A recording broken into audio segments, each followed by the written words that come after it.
اعوذ باللہ من الشیطان الرجیم بسم اللہ الرحمن الرحیم الحمد للہ والصلاة والسلام علی رسول اللہ وآلہ اہل اللہ واللعنۃ الدائمۃ علی اعدائہم اعداء اللہ من یوم عداوتہم الی یوم لقاء اللہ اما بعد فقال الامام حسین بن علی علیہم السلام یا فرزدق ان ہؤلاء قوم لزموا طاعۃ الشیطان وترکوا طاعۃ الرحمن واظہروا الفساد فی الارض وابطلوا الحدود وشربوا الخمور واستأثروا فی اموال الفقراء والمساکین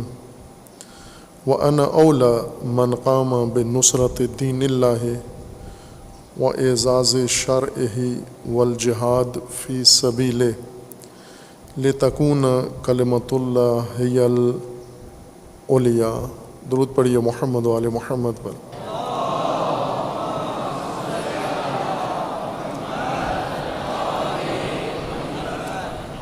حلول ماہ محرم الحرام، ماہ صاحب احترام اور ماہ اشہر حرم میں قرآن کریم کے حکم کے مطابق ماہ حرمت و احترام، ماہ سوگ، عزا و رسائے سید الشہداء آل رسول علیہ الصلاۃ والسلام، تمام امت اسلامیہ بالخصوص راہروان راہ امامت و ولایت کو تعزیت و تسلیت عرض ہے۔ محرم الحرام نیا سال لے کر آیا ہے، آغاز ہے ہماری عمر میں، ہماری فرصتوں کے ایک نئے مرحلے کا۔ 1444 ہجری کا سال، آج پہلا دن یکم محرم الحرام ہے پاکستان کے افق پر۔ اس ماہ کے اندر کئی پہلو ہیں۔ ایک پہلو اس کی حرمت اور احترام کا ہے، جس کا حکم قرآن کریم میں اللہ تعالیٰ نے بیان فرمایا ہے اور جسے آپ مومنین کے لیے تشریح کیا ہے۔ حرمت محرم کانفرنس میں بھی اس کو بیان کیا گیا ہے، تمام علماء نے، تمام مسالک اور مذاہب کے علماء نے، اور حرمت محرم کے نام سے کتاب بھی مومنین کی دسترس میں پہنچا دی گئی ہے۔ ایک پہلو محرم الحرام کا مقصد عزا ہے، مقصد قیام سید الشہداء ہے، ذکر شہادت آل رسول ہے، اور اس کا مقصد لوگوں تک پہنچانا، بیان کرنا، جس کا حکم اہل البیت علیہ السلام نے، ائمہ اطہار علیہ السلام نے بیان فرمایا اور حکم دیا ہے، اور خود اس کو عملی کیا ہے۔ ایک پہلو اس کا سال جدید کا آغاز ذکر حسین سے ہر سال ہوتا ہے، اور یہ مومنین کے لیے اللہ کی طرف سے ایک سعادت ہے۔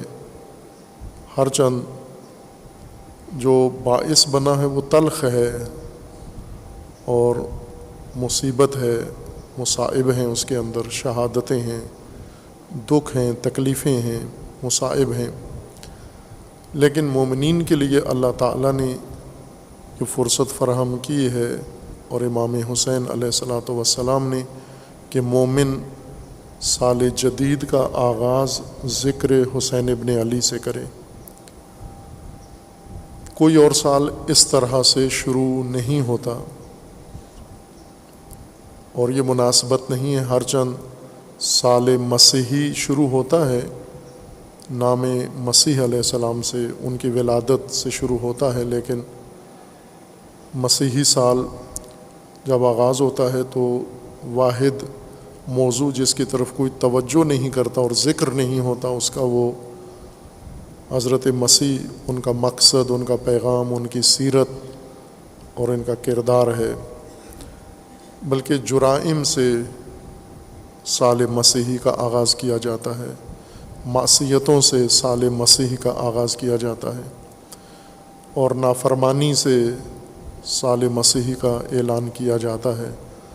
اسلامی سال کربلا سے پہلے یہ مقرر ہوا ہے، ہجرت رسول اللہ کی بنیاد بنی اور اس کا آغاز محرم سے سال کا ہوا ہے، ہرچند ہجرت محرم میں نہیں ہوئی، لیکن آغاز سال کا پہلا مہینہ محرم قرار دیا گیا ہے، اور پھر 61 ہجری میں محرم کو وہ عنوان مل گیا ہے جس کے لیے اللہ نے اس کا احترام مقرر کیا تھا، اور وہ قیام مقدس سید الشہداء علیہ الصلاۃ والسلام ہے۔ اور جو ملت، جو قوم، جو جماعت امام حسین علیہ السلام کے نام سے، ذکر سے اور امام کے راہ سے اپنے سال کا آغاز کرتے ہیں، ان کی زندگی دوسرے لوگوں کی زندگیوں سے مختلف ہونی چاہیے۔ جس نام سے سال شروع ہوتا ہے، جس ذکر سے سال شروع ہوتا ہے، یہ ذکر دراصل انسان کی زندگی کا مقصد انسان کو سمجھاتا ہے، حسینیت کو ایک نصب العین بناتا ہے، اور مقصد سید الشہداء کو مقصد زندگی انسان قرار دیتا ہے۔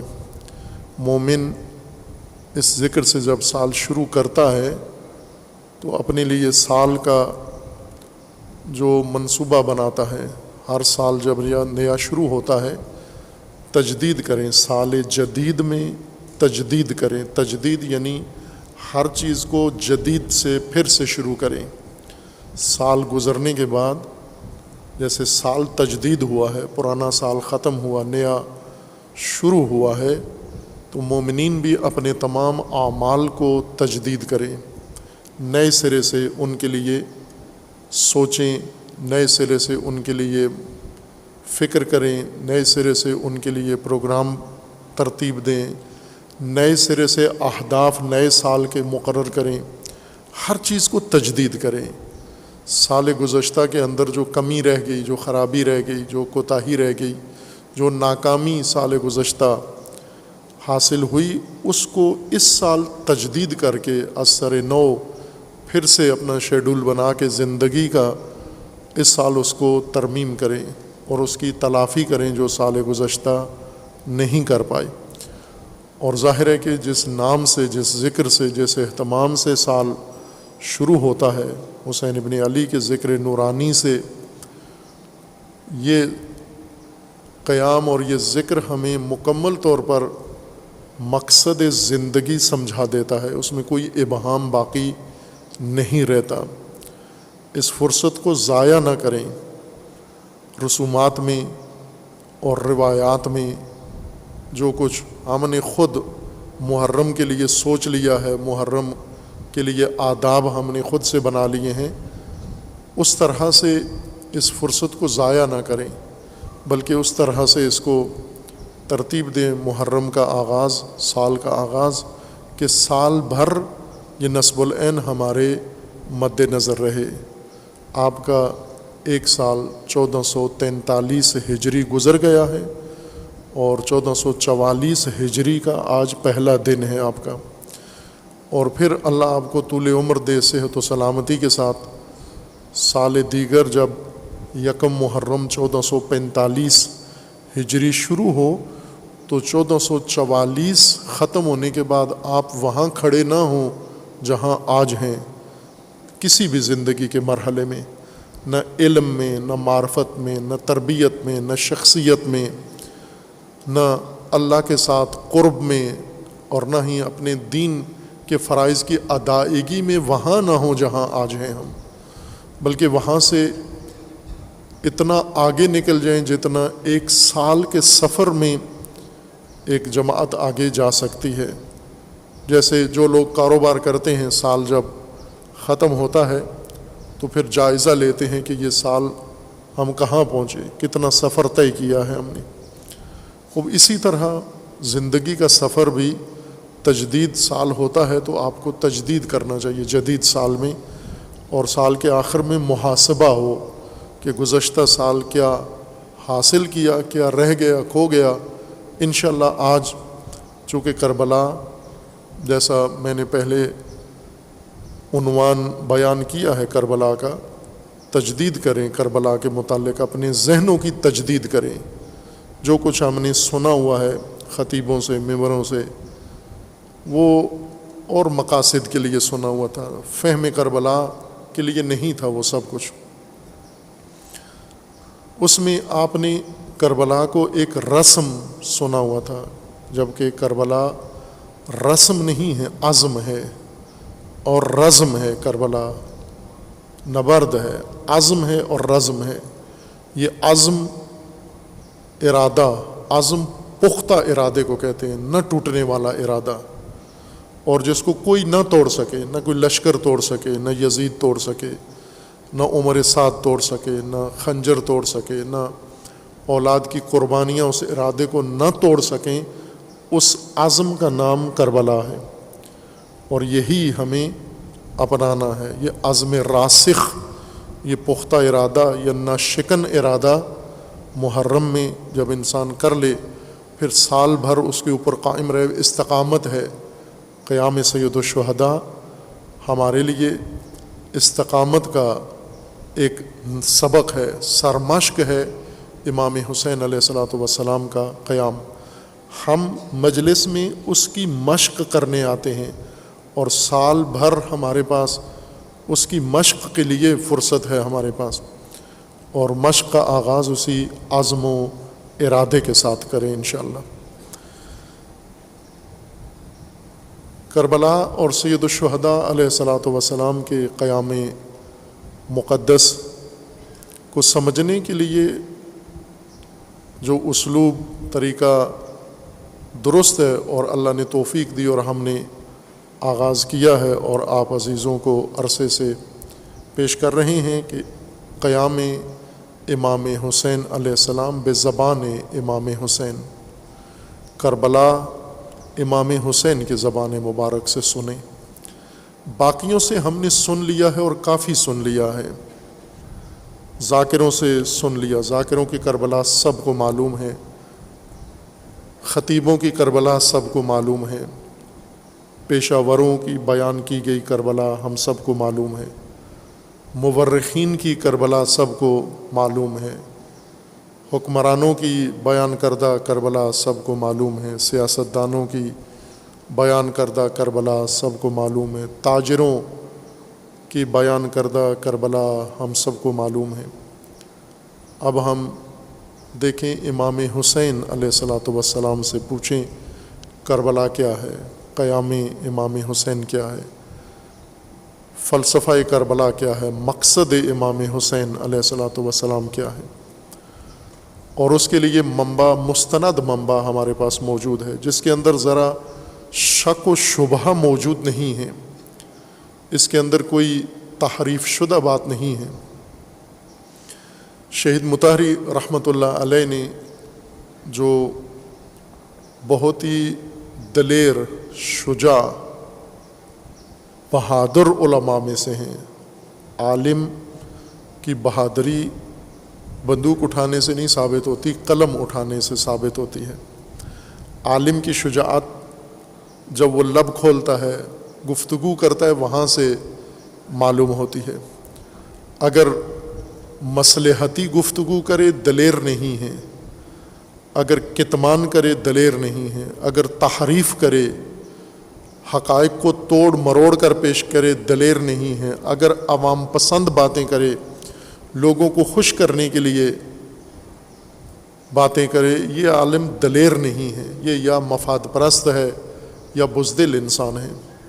شہید مطہری خدا پرست انسان ہیں، اور شہید مطہری دلیر، شجاع انسان ہیں، اور یہ شجاعت جس طرح امام خمینی فرماتے ہیں کہ میں نے دلیری کربلا سے لی ہے، امام حسین سے لی ہے، شہید مطہری نے بھی یہ دلیری کربلا سے لی ہے، سید الشہداء سے لی ہے۔ شہید مطہری نے کربلا کے متعلق حماسہ کربلا کتاب ہے شہید کی، متعدد مجالس کا مجموعہ ہے، 3 جلد میں چھپی ہوئی ہے یہ کتاب، ترجمہ بھی ہے اس کا، اصل متن فارسی میں ہے، اگر فارسی پڑھ سکتے ہیں تو زیادہ بہتر ہے، چونکہ مترجم ڈنڈی مارتے ہیں، عموماً صحیح ترجمہ نہیں کرتے۔ شہید مطہری نے اس کتاب کے اندر ایک جلد مختص کی ہے تحریفات عاشورہ پر، کہ عاشورہ کے اندر تحریف ہوئی ہے، جس طرح قرآن میں اللہ تعالیٰ نے یہود کے بارے میں فرمایا ہے اور نصارہ کے بارے میں فرمایا ہے کہ انہوں نے اپنی آسمانی کتابوں کے اندر تحریف کی ہے، رد و بدل کیا ہے، الٹ پھیر کیا ہے، بات کچھ تھی بنا کچھ دی ہے۔ شہید مطہری فرماتے ہیں تورات اور انجیل سے زیادہ تحریف عاشورہ میں ہوئی ہے، کربلا میں ہوئی ہے۔ جو کچھ آپ کو سنایا جاتا ہے ممبروں سے، وہ واقعیت سے بہت دور بات سنائی جاتی ہے۔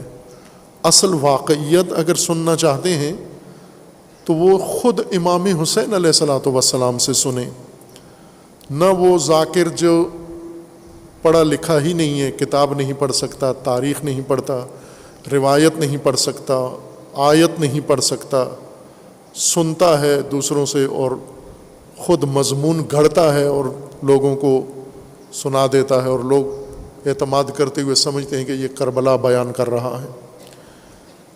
ایک تو خود پڑھیں آپ، ضرور کتاب سے سروکار رکھیں، کتاب کو بنیاد قرار دیں۔ جس طرح آپ نے تعلیم حاصل کی ہے، کالج یونیورسٹی میں تعلیم حاصل کی ہے، ذاکروں سے نہیں کی، یہ مجھے تعجب ہوتا ہے جوانوں پر اور مومنین پر۔ جب آپ فزکس پڑھتے ہو ذاکروں سے نہیں سنتے ہو، کیمسٹری ذاکروں سے نہیں سنتے ہو، اکنامکس ذاکروں کے پاس نہیں پڑھتے ہو، اور آئی ٹی اور کمپیوٹر سائنس ذاکروں سے نہیں سنتے ہو، تو دین کیوں اتنا سستا سمجھ لیا ہے آپ کو؟ اگر ان کو مستند سمجھتے ہو تو یہ علوم ان سے حاصل کرو، چھوڑو یونیورسٹیاں، چھوڑو، اپنے بچوں کو نکالو کالجوں سے، اسکولوں سے، اور ذاکروں کے ہاں بھیج دو کہ یہ ان کو مجالس سنائیں کیمسٹری، فزکس، ریاضی پر۔ ان کو تو خود نہیں آتی یہ علوم، اس لیے آپ اچھا کام کرتے ہیں جو ان کے پاس نہیں بھیجتے، اسکولوں میں بھیجتے ہیں، کالجوں میں بھیجتے ہیں، یونیورسٹیوں میں بھیجتے ہیں، مستند معلمین کے پاس بھیجتے ہیں، اور اسی لیے کچھ سمجھ بھی آ جاتی ہے آپ کو۔ دین کیوں سمجھ میں نہیں آتا کہ دین غلط اکیڈمی میں، غلط پروفیسر کے پاس جا بیٹھتے ہیں، اپنے بچوں کو بھی بڑھا دیتے ہیں، جس نے دین کو اتنا ہی دین سے نا واقف ہے جتنا کیمسٹری سے نا واقف ہے، جتنا فزکس سے نا واقف ہے، اور اس علم میں آپ اس پر اعتماد نہیں کرتے۔ اللہ کے بتائے ہوئے دین میں اس پہ کیوں اعتماد کرتے ہو جس نے ایک دن خود اپنی زندگی کا دین سمجھنے میں صرف نہیں کیا؟ اس لیے وہ تحریف شدہ حقیقت جب ہمارے ذہن میں آتی ہے نکلتی نہیں ہے۔ یہود کے ذہن میں تحریف شدہ دین تھا، رسول اللہ نے ان کو حقیقی دین بتایا، وہ سننے کے لیے تیار نہیں تھے۔ تعجب بھی تھا رسول اللہ کو کہ یہ تو دیندار ہیں، پہلے سے آسمانی کتابوں کو جانتے ہیں، انبیاء کے تعلیمات سے واقف ہیں، پھر کیوں میری بات نہیں سنتے؟ قرآن نے فرمایا ہے تحریف کی وجہ سے، ان کے ذہن میں جو کتاب ہے وہ تحریف شدہ کتاب ہے۔ امام حسین علیہ السلام سے ہم کربلا سنیں، نہج البلاغہ سے دین سمجھیں، قرآن سے اسلام سمجھیں۔ آپ یہ آپ کے مستند منابع ہیں۔ امام حسین علیہ السلام کے خطبات خود پڑھیں، نہج البلاغہ کے خطبات ترجمہ شدہ آپ کے گھروں میں ہیں، خود پڑھیں، قرآن ترجموں کے ساتھ آپ کے گھروں میں موجود ہے، خود پڑھیں، آپ سمجھ میں آتا ہے۔ قرآن بھی اللہ نے لوگوں کے لیے اتارا ہے، نہج البلاغہ بھی لوگوں کے سامنے بیان کیے گئے خطبے ہیں، پروفیسروں کے سامنے نہیں ہوئے، عام لوگوں کے، عربوں کے سامنے خطبے تھے۔ اور سید الشہداء علیہ السلام نے یہ خطبے قیام کربلا کے دوران مختلف وقفوں کے ساتھ اور مواقف کے اوپر عام لوگوں کے سمجھنے کے لیے بیان فرمائے ہیں۔ سید الشہداء علیہ الصلوۃ والسلام کا قیام جو تفسیر شروع کی ہم نے مدینہ سے، جس دن سید الشہداء علیہ السلام کو طلب کیا گیا، بیعت کے لیے مطالبہ کیا گیا، اور امام علیہ السلام ولید کے دفتر میں حاضر ہوئے، اور امام کو پہلے سے علم تھا کس مقصد کے لیے بلا رہے ہیں، اور وہاں پر امام علیہ السلام نے انکار کیا بیعت کا، اور انہیں یہ کہہ دیا کہ ہم بھی صبح کرتے ہیں، آپ بھی کریں، کل دیکھتے ہیں کیا ہوتا ہے۔ اور پہلا خطبہ اس قیام کا اس دفتر میں امام علیہ السلام نے بیان فرمایا۔ البتہ اس سے پہلے بھی امام حسین علیہ الصلوۃ والسلام کے خطبات موجود ہیں، ولید کے دفتر کے خطبے سے پہلے متعدد خطبات ہیں اور مفصل خطبات ہیں، وہ بھی سارے اس قیام کو سمجھنے میں ضروری ہیں، لیکن رسمی طور پر قیام کا آغاز انکار بیعت سے ہوا، جس طرح دین کا آغاز لا سے ہوتا ہے، لا الہ الا اللہ۔ امام حسین علیہ السلام نے اپنے قیام کا آغاز اسی لا سے کیا، اسی لا سے کیا کہ میں اس کی بیعت نہیں کر سکتا۔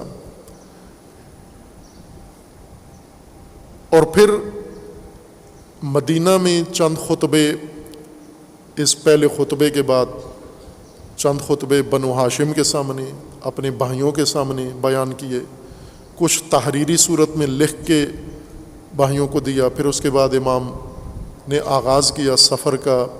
28 رجب کو امام علیہ السلام روانہ ہوئے مکہ کی جانب، اور 3 شعبان کو مکہ پہنچے، اور 3 شعبان سے لے کر 8 ذی الحجہ تک امام علیہ السلام مقیم رہے مکہ کے اندر۔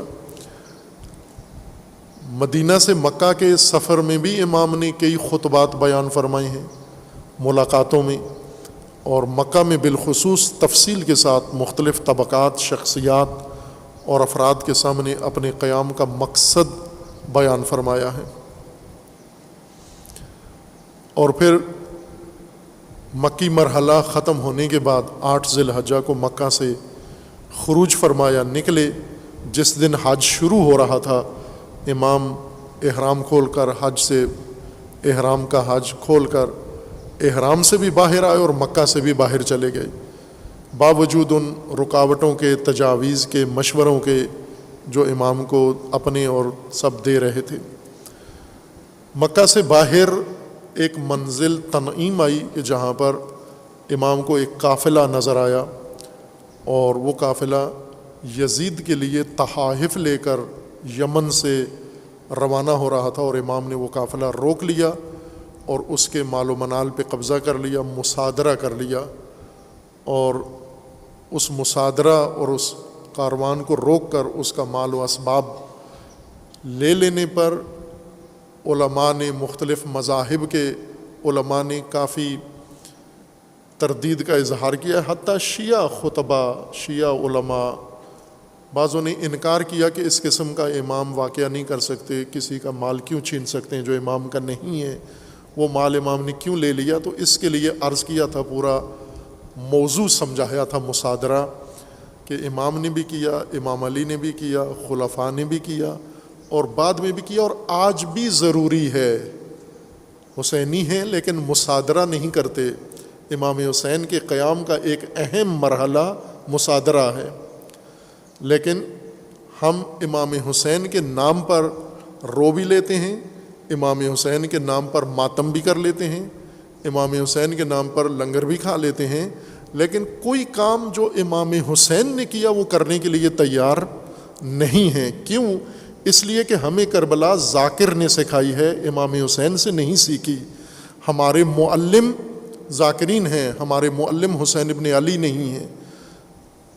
اور پھر ہم تعظیم محرم میں وہ کام کرتے ہیں جو امام حسین نے نہیں کیے۔ امام حسین علیہ السلام کے اوپر، امام حسین علیہ السلام کے ساتھ دشمنوں نے جو کام کیے وہ ہم نے سنت حسینی بنا لی ہے۔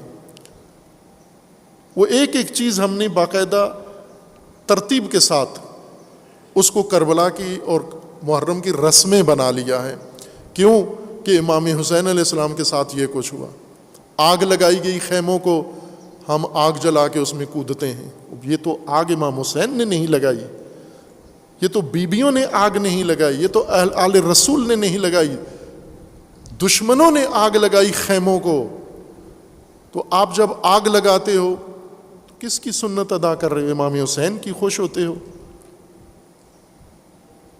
امام حسین پہ خنجر چلے، امام حسین پہ تلواریں چلی، امام حسین پہ نیزے چلے. تو یہ تو نیزے اور تلواریں یہ امام حسین کی سنت نہیں ہیں. جو امام حسین نے کیا وہ کر کے دکھاؤ، حسینی بنو. مصادرہ شروع کرو مصادرہ سے. امام حسین علیہ پہلا قدم اٹھاؤ، انکار کرو. اپنے زمانے کے یزید کا انکار کرو، معاہدہ نہ کرو اس کے ساتھ، اطاعت نہ کرو اس کی طاغوت کی. ووٹ نہ دو اپنے زمانے کے یزید کو. امام کے زمانے کا یزید کیا تھا؟ ابھی آپ نے پیر صاحب سے بہت خوبصورت بیان تھا ہمارے آج کے مہمان خطیب کا. انہوں نے اس میں امام حسین علیہ السلام کا وہ خطبہ چند جملے اس کے آپ کو بتائے ہیں. امام نے ولید کے دربار میں اپنا تعارف کروایا. انا اہل بیت النبوہ و معدن الرسالہ و مختلف الملائکہ. یہ امام کا اپنا تعارف تھا. اور پھر اس کے بعد امام نے یزید کا تعارف کرایا. وَأَمَّا یزید فَرَجُلٌ فاسق قاتل النفس المحرمہ مؤلن بالفسق شارب الخمر. یہ یزید ہے. آج یزید اگر ڈھونڈنا ہے آپ نے جس کو انکار کرنا ہے، وہ حکمران جس کے اندر یہ صفات پائی جاتی ہیں. شراب پیتا ہے، نفس محترمہ کا قاتل ہے، دہشت گردوں کا ساتھی ہے، قاتلین کا حامی ہے.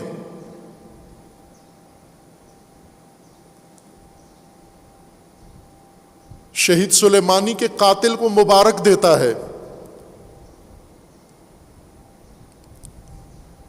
خوب ایسے حکمرانوں کے ساتھ کیا کرو؟ امام حسین اگر ذاکروں سے نہ سنا ہوتا، تاجروں سے نہ سنا ہوتا، حسین ابن علی سے سنا ہوتا تو پہلا کام ان کا انکار کرتے. مثلی لا یبایع لمثلے. یزید جیسے تو موجود ہیں، حسین جیسے کہاں ہیں جو آج کے طاغوتوں اور یزیدوں کو کہیں لا ابایع، میں بیعت نہیں کرتا، میں ان کی اطاعت نہیں کرتا، میں ان کے سسٹم کا حصہ نہیں بنتا، میں ان کے سامنے نہیں جھکتا. یہ پہلا قدم ہے قیام امام حسین علیہ الصلوۃ والسلام کا. عاشورہ اس سرمشق کے تکرار کا نام ہے، بیعت کے انکار کا نام ہے. اور پھر مصادرہ اگر آج امام حسین علیہ السلام کی اس سیرت پر شیعہ ماتمی عزادار عمل کرے، امام حسین علیہ السلام کی سیرت پر، یقین جان لو آپ اس ملک میں کرو یا کسی بھی ملک میں شیعہ یہ عمل کرے، آپ کایا پلٹ دیں گے. میں شرطیہ کہہ رہا ہوں. مصادرہ یعنی وہ مال، وہ بیت المال، وہ خمس، وہ زکوٰۃ، وہ صدقات، وہ قومی مال جو کسی بھی وجہ سے ناجائز طور پر کسی کے پاس چلا گیا ہے، اس کی وراثت بن گیا ہے، خمس سے ادارہ بنا کے بیٹوں کو دے دیا ہے، بیت المال پہ بلڈنگیں بنا کے کاروبار شروع کر دیا، ہاؤسنگ سوسائٹیاں بنا لی ہیں. اب یہ سب وہ چیزیں ہیں جو آپ کے زمانے میں موجود ہیں. آپ کے سامنے کاروان کے کاروان گزرتے ہیں، کہاں جا رہے ہیں؟ تحفے لے کے جا رہے ہیں. کون سے تحفے؟ بیت المال کے، قوم کے مال کے ہدیے طاغوتوں کے لیے لے کے جا رہے ہیں. امام حسین علیہ السلام اگر کربلا حسین سے سنی ہوتی تو آپ یہاں پر اس کاروان کو روک لیتے، اس خاندان کو روک لیتے، اس آدمی کو روک لیتے، اس شخصیت کو روک لیتے جو بیت المال کو مال البیت بنا رہا ہے. یہ مصادرہ اس مرحلے میں امام حسین علیہ السلام نے انجام دیا، نہ اس مال کی خاطر، اس لیے کہ یہ ایک واجب تھا شرعی، جس طرح انکار بیعت ایک واجب تھا شرعی، اسی طرح یہ مصادرہ بھی واجب ہے شرعاً۔ تو شروع کرو نا آج سے، اس محرم سے، محرم 1444 سے شروع کر دو کہ جو امام حسین علیہ السلام کے ساتھ دشمن نے کیا ہے، میں وہ رسم نہیں بناؤں گا کربلا کی، جو امام نے دشمنوں کے ساتھ کیا ہے میں اس کو رسم کربلا مانوں گا، میں اس کو مشق کربلا مانوں گا۔ پھر طاغوتوں کے حامی نہیں بنیں گے، یزیدوں کے حامی نہیں بنیں گے، یزیدوں کے ساتھی نہیں بنیں گے، اور بیت المال یزیدوں کے پلڑے میں نہیں ڈالیں گے، تحفے ان کو نہیں جانے دیں گے۔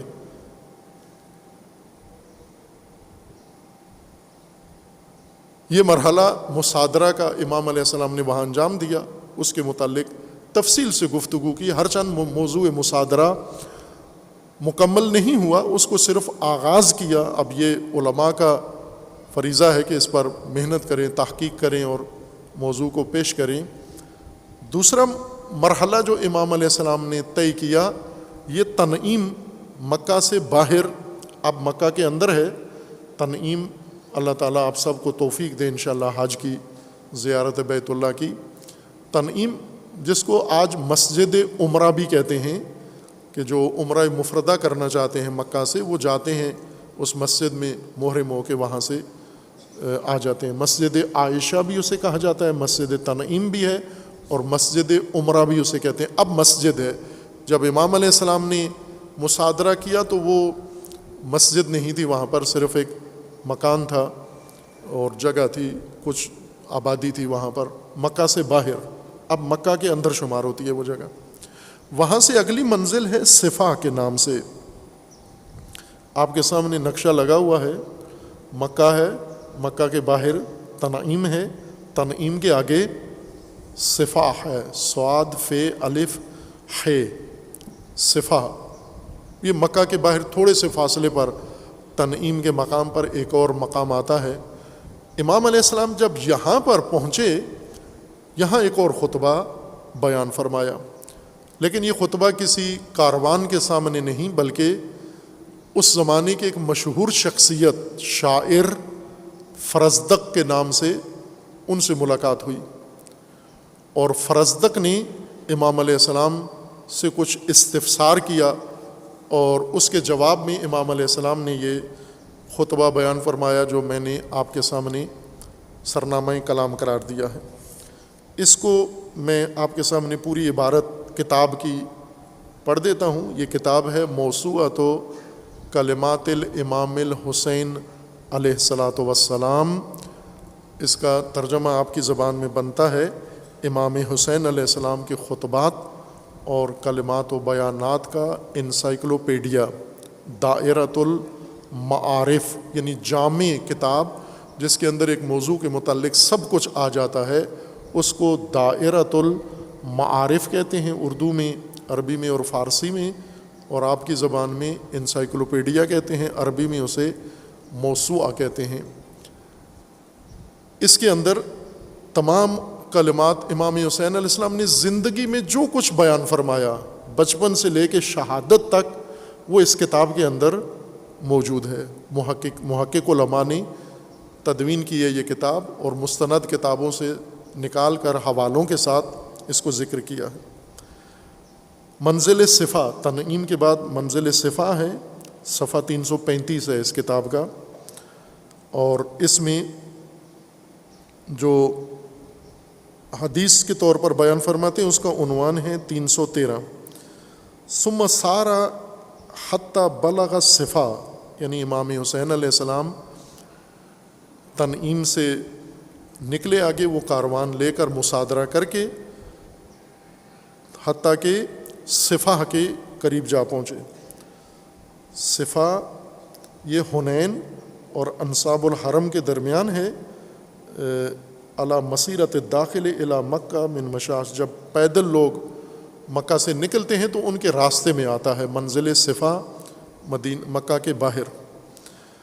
وہاں پر ورویہ عن الفرزدق، فرزدق سے روایت کی گئی ہے، اس روایت کے راوی فرزدق ہیں۔ انہ قال، فرزدق کہتے ہیں حججت بأمی فی سنت 60 ہجری میں نے اپنی ماں کے ساتھ حج کیا، یا ماں کو حج کے لیے لے کے جا رہا تھا۔ فبینما انا اسوق بعیرہا حتی دخلت الحرم، میں اپنی ماں کی سواری ناکا جس پر ماں سوار تھی، شتر، اس کی مہار تھامے ہوئے آگے آگے چل رہا تھا۔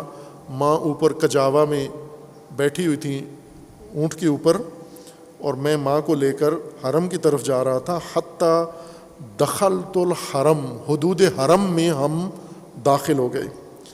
اذ لقیت الحسین علیہ السلام خارجا من مکہ، تو میں نے حرم کے اندر داخل ہو گیا۔ حرم اور مکہ میں فرق ہے، بعض جگہ پر حرم مکہ سے زیادہ وسیع ہے حدود اس کی، اور بعض جگہ پر حرم مکہ کے اندر آ جاتا ہے۔ حرم کا اپنا جغرافیہ ہے، جس سرزمین کو حرم کہا جاتا ہے، جس میں احرام باندھ کر آپ جا سکتے ہیں، احرام کے بغیر باہر کے لوگ داخل نہیں ہو سکتے، اس سرزمین کو حرم کہتے ہیں۔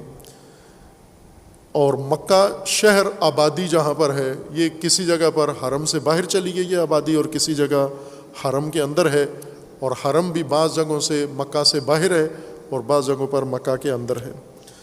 اس وقت جہاں سے منزل صفا جس پر فرزدق کی ملاقات ہوئی امام حسین علیہ الصلوۃ والسلام سے، اس وقت یہ حرم کے اندر تھا، یہ علاقہ مکہ سے باہر تھا۔ اذ لقیت خارجا من مکہ، میں امام حسین علیہ السلام سے مکہ سے باہر ملا۔ معاہ اسیافہ و اطراسہ، میں نے دیکھا کہ امام حسین علیہ السلام کے ساتھ لوگ ہیں جن کے پاس تلواریں ہیں اور جن کے پاس ڈھالیں ہیں، ترس اور سیف۔ ترس ڈھال کو کہتے ہیں، سیف تلوار کو کہتے ہیں۔ میں نے متعدد تلواریں اور ڈھالیں دیکھیں امام حسین علیہ السلام کے ساتھ۔ فقلت لہ، تو میں نے پوچھا وہاں کسی شخص سے، جب یہ کاروان دیکھا میں نے اس حالت میں تلواریں اور ڈھالیں اٹھا کے لے جا رہے ہیں، لمن ھذا القطار، یہ کاروان کس کا ہے؟ یہ لائن شتر کی اور گھوڑوں کی اور افراد کی، یہ کس کی ہے؟ یہ کاروان کس کا ہے؟ فقیلا، تو مجھے بتایا گیا، فرزدق کہہ رہے ہیں مجھے جس سے میں نے پوچھا اس نے بتایا، للحسین ابن علی علیہ السلام، یہ حسین ابن علی کا کاروان ہے۔ فأتیتہ، فرزدق کہتے ہیں کہ میں آگے بڑھا، جب پہچان لیا، پوچھنے سے پتہ چل گیا، یعنی اس کا مطلب ہے کہ پہلے اس نے یا دیکھا ہوا نہیں تھا یا پہچانتا نہیں تھا، اور اب نزدیک جب تعارف ہو گیا تو نزدیک آ کے فرزدق پوچھتے ہیں، فأتیتہ وسلمت علیہ، میں امام کے پاس آیا، امام حسین علیہ السلام کی خدمت میں، اور میں نے سلام عرض کیا۔ وقلت لہ، اور میں نے امام سے یہ عرض کی، اعطاک اللہ سؤلک، امام آپ کی ساری حاجتیں پوری کرے، اللہ آپ کی ساری حاجتیں پوری کرے، جو آپ کو اللہ سے چاہیے، ہر سوال، ہر حاجت، ہر طلب آپ کی اللہ پوری کرے۔ یعنی دعا دی امام کو، فرزدق نے دعا دی کہ اللہ آپ کے سارے مطالبات اور خواہشات پوری کرے۔ وعملک، آپ کی ساری امیدیں اور آرزویں اللہ پوری کرے۔ فیما تحب، جو آپ چاہتے ہیں، جو آپ کی مرضی ہے، وہ اللہ سب آپ کو عطا کرے۔ بے ابی انت و امی، میرے ماں باپ آپ پر فدا ہو جائیں۔ یبن رسول اللہ، اے فرزند رسول خدا، میرے ماں باپ آپ پر فدا ہو جائیں۔ ما اعجلک عن الحج، یہ اتنی جلدی حج ختم کر کے کیوں آ گئے آپ؟ حج چھوڑ کر، اور حج اتنی جلدی کیوں ہے آپ کو حج چھوڑ کر آ گئے؟ 8 ذی الحجہ ہی کا ہی یہ واقعہ ہے۔ 8 ذی الحجہ اس کو یوم ترویہ کہتے ہیں، جہاں حاجی مکہ سے روانہ ہو جاتے ہیں براستہ منا عرفات کے لیے، ابھی ڈائریکٹ چلے جاتے ہیں آج کل، لیکن اس کا طریقہ یہ ہے کہ 8 ذی الحجہ کو حاجی منا چلے جائیں، پھر 9 ذی الحجہ کو عرفہ پہنچ جائیں، 9 ذی الحجہ وہاں گزار کے پھر واپس آئیں مشعر کی طرف، اور 10 ذی الحجہ کو واپس منا میں آ جائیں۔ 8 ذی الحجہ کو یوم الترویہ ہے، یہاں سے انہوں نے روانہ ہونا ہے، اور اسی دن حج شروع ہوتا ہے۔ باقاعدہ حج عرفہ سے 9 کو شروع ہوتا ہے، لیکن 8 کو چونکہ روانہ ہو جاتے ہیں لہٰذا اس کو بھی آغاز ہی سمجھا جاتا ہے۔ فرزدق اپنی والدہ کے ساتھ تیزی کے ساتھ پہنچے، کوفہ سے یہاں پر پہنچے تاکہ میں حج میں شریک ہو سکوں، اور بالکل اسی موقع پر، عین موقع پر آئے۔ امام اسی موقع پر حج سے واپس جانے لگے تو اس نے یہ سوال اس لیے پوچھا کہ کیا جلدی تھی آپ کو؟ اب یہ ادب ہے، یہ تہذیب ہے عرب کی کہ کسی شخص سے جب تعارف ہوتا ہے سلام کرتے ہیں، دعا دیتے ہیں اس کو، اور پھر اس کا مقصد پوچھتے ہیں، فوراً ہی اصل موضوع پہ نہیں جاتے۔ ادب، طریقہ، تہذیب یہ ہے کہ پہلے اس نے دعا دی امام کو کہ اللہ آپ کی ساری حاجتیں پوری فرمائے، اللہ آپ کی ہر خواہش پوری کرے، جو آپ چاہتے ہیں اللہ سے اللہ وہ آرزو آپ کی برآوردہ کرے۔ اور پھر اس کے بعد سلام کیا، اور سلام کر کے پھر اس نے اپنی فداکاری بتائی، اپنا احترام و عقیدت کا اظہار کیا، میرے ماں باپ آپ پر فدا ہو جائیں۔ یہ تیسرا عمل انجام دیا، سلام، دعا اور یہ فداکاری کا اظہار، اور پھر اپنی بات پوچھی کہ یا ابن رسول اللہ ما اعجلک عن الحج، حج جلدی ختم کر کے کیوں مکہ سے باہر آ گئے؟ قال، امام حسین علیہ الصلوۃ والسلام نے جواب دیا فرزدق کو، لو لم اعجل لاخذت، ثم قال لی من انت۔ میرے سوال کا امام نے جواب مختصر سا دیا۔ سوال یہ تھا کہ 8 ذی الحجہ کو حج کے بجائے آپ حج چھوڑ کے جلدی سے مکہ سے دوسری سمت کیوں جا رہے ہیں؟ تو امام نے جواب دیا کہ اگر میں مکہ سے خارج نہ ہوتا تو پکڑا جاتا، گرفتار ہو جاتا، اسیر ہو جاتا۔ یہ بات پہلے آپ کو تنعیم کی منزل سے پہلے جہاں عمرو بن سعید کے دستے نے آ کر امام کو روکا تھا، اس ضمن میں یہ تشریح پوری کی تھی کہ امام کیوں مکہ سے نکلے اور کیوں لوگوں کو کوفہ بتاتے تھے، لیکن اعلان یہ کیا کہ میں کوفہ نہیں بلکہ کربلا جا رہا ہوں، چونکہ امام کو بنو امیہ کے نقشے کا علم تھا کہ وہ کیا سوچ رہے ہیں، اور اپنی نیت امام نے پنہان رکھی، کسی کو نہیں بتائی، بلکہ جیسی توقع تھی لوگوں کی، جیسا سوچ رہے تھے لوگ کہ کوفہ جا رہے ہیں، امام بھی سب کو کوفہ ہی بتا رہے تھے کہ کوفہ جا رہا ہوں، اور واقعاً کوفہ ہی جا رہے تھے، لیکن اصل منزل کا اور بنو امیہ کی ترتیب کا، نقشے کا، تدبیر کا پتہ تھا، لہٰذا اپنی تدبیر امام نے اصل نہیں بتائی۔ اس پر محمد حنفیہ کو بتائی، اپنے بھائی کو، انہیں بتایا کہ میں کہاں جا رہا ہوں، مجھے رسول اللہ نے خواب میں وہ منزل بتائی ہے، اور وہ منزل 2 صحراؤں کے درمیان میں ہے، وہاں یہ مفصل بات پہلے ہو چکی ہے، آپ سن چکے ہیں اس کو۔ یہاں پر امام فرماتے ہیں کہ اگر میں مکہ سے نہ نکلتا تو پکڑا جاتا، لو لم اعجل لاخذت، اگر میں نہ نکلتا تو پکڑا جاتا، گرفتار ہو جاتا، اسیر ہو جاتا، اور یہ نہیں چاہتا تھا میں کہ میں بنو امیہ کے ہاتھوں اسیر ہو جاؤں، گرفتار ہو جاؤں۔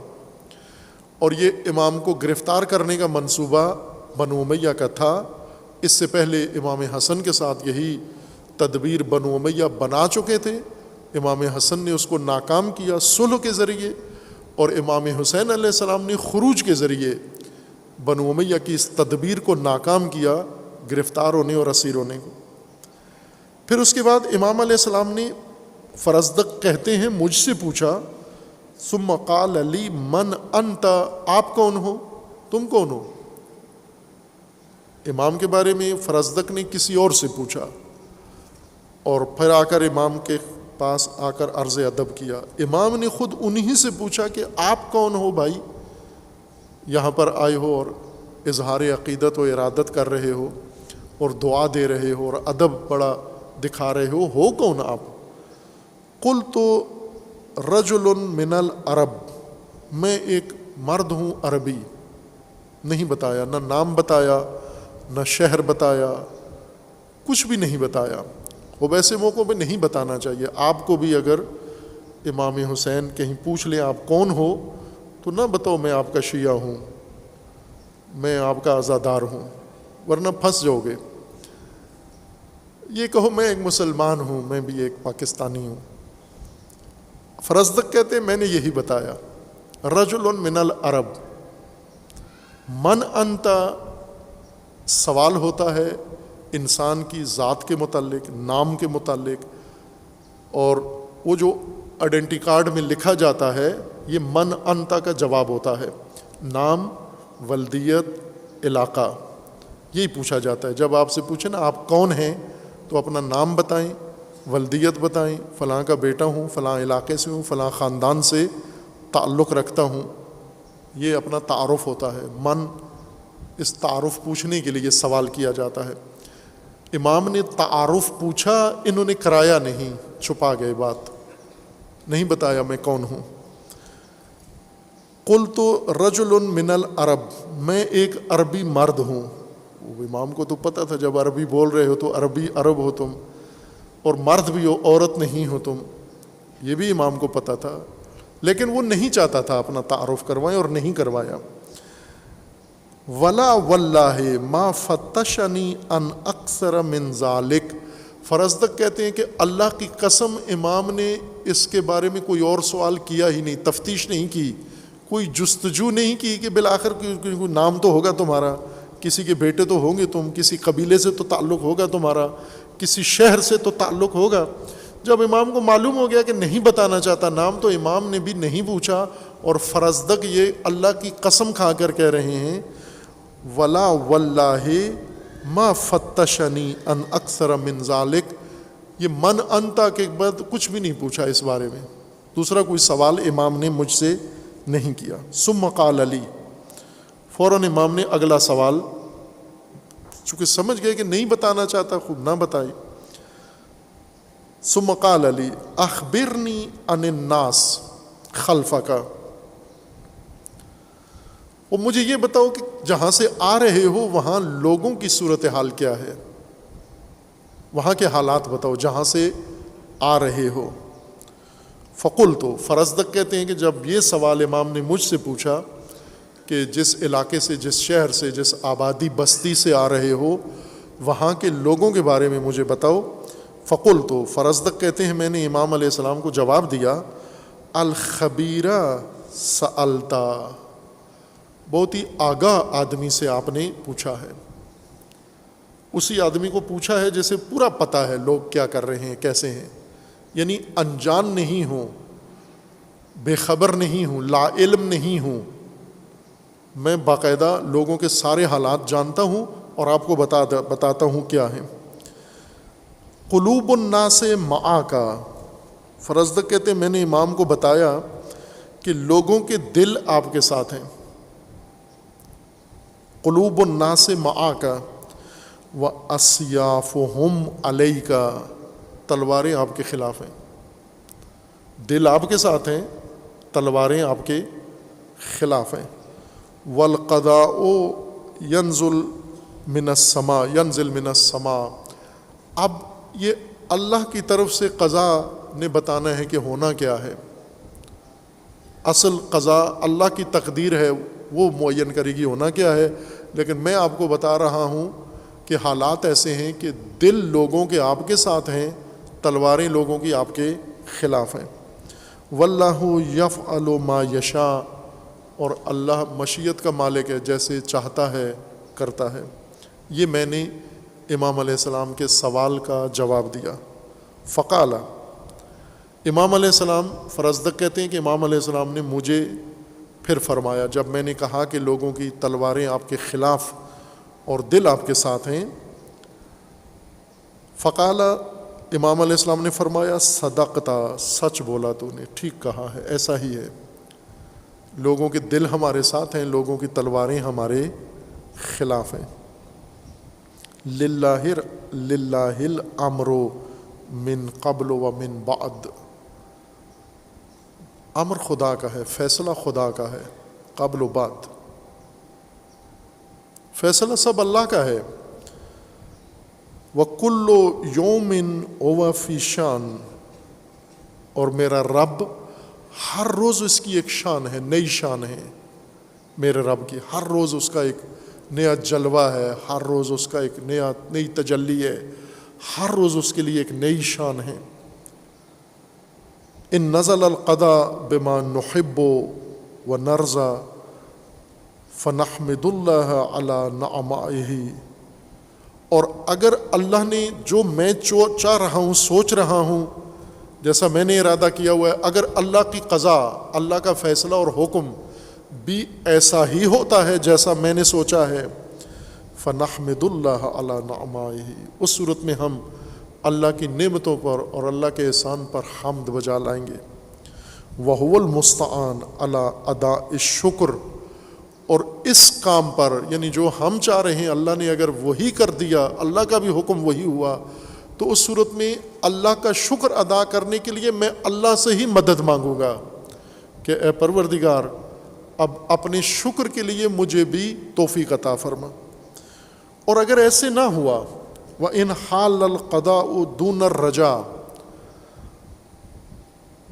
اور اگر ایسا نہ ہوا، اللہ کا حکم، اللہ کا فیصلہ کچھ اور ہوا، ہمارا فیصلہ کچھ اور ہوا، یعنی میری خواہش، میری آرزو اور میرے فیصلے میں اور قضائے الہی میں فرق آ گیا، جو ہم چاہ رہے ہیں اور جو اللہ نے کرنا ہے اس کے درمیان اگر قضائے الہی، تقدیر الہی حائل ہو گئی، فلم یبعد من کان الحق نیتہ والتقوی سیرتہ، تو اس صورت میں بھی میں نے کچھ بھی نہیں گنوایا، میرا کوئی نقصان نہیں ہوا۔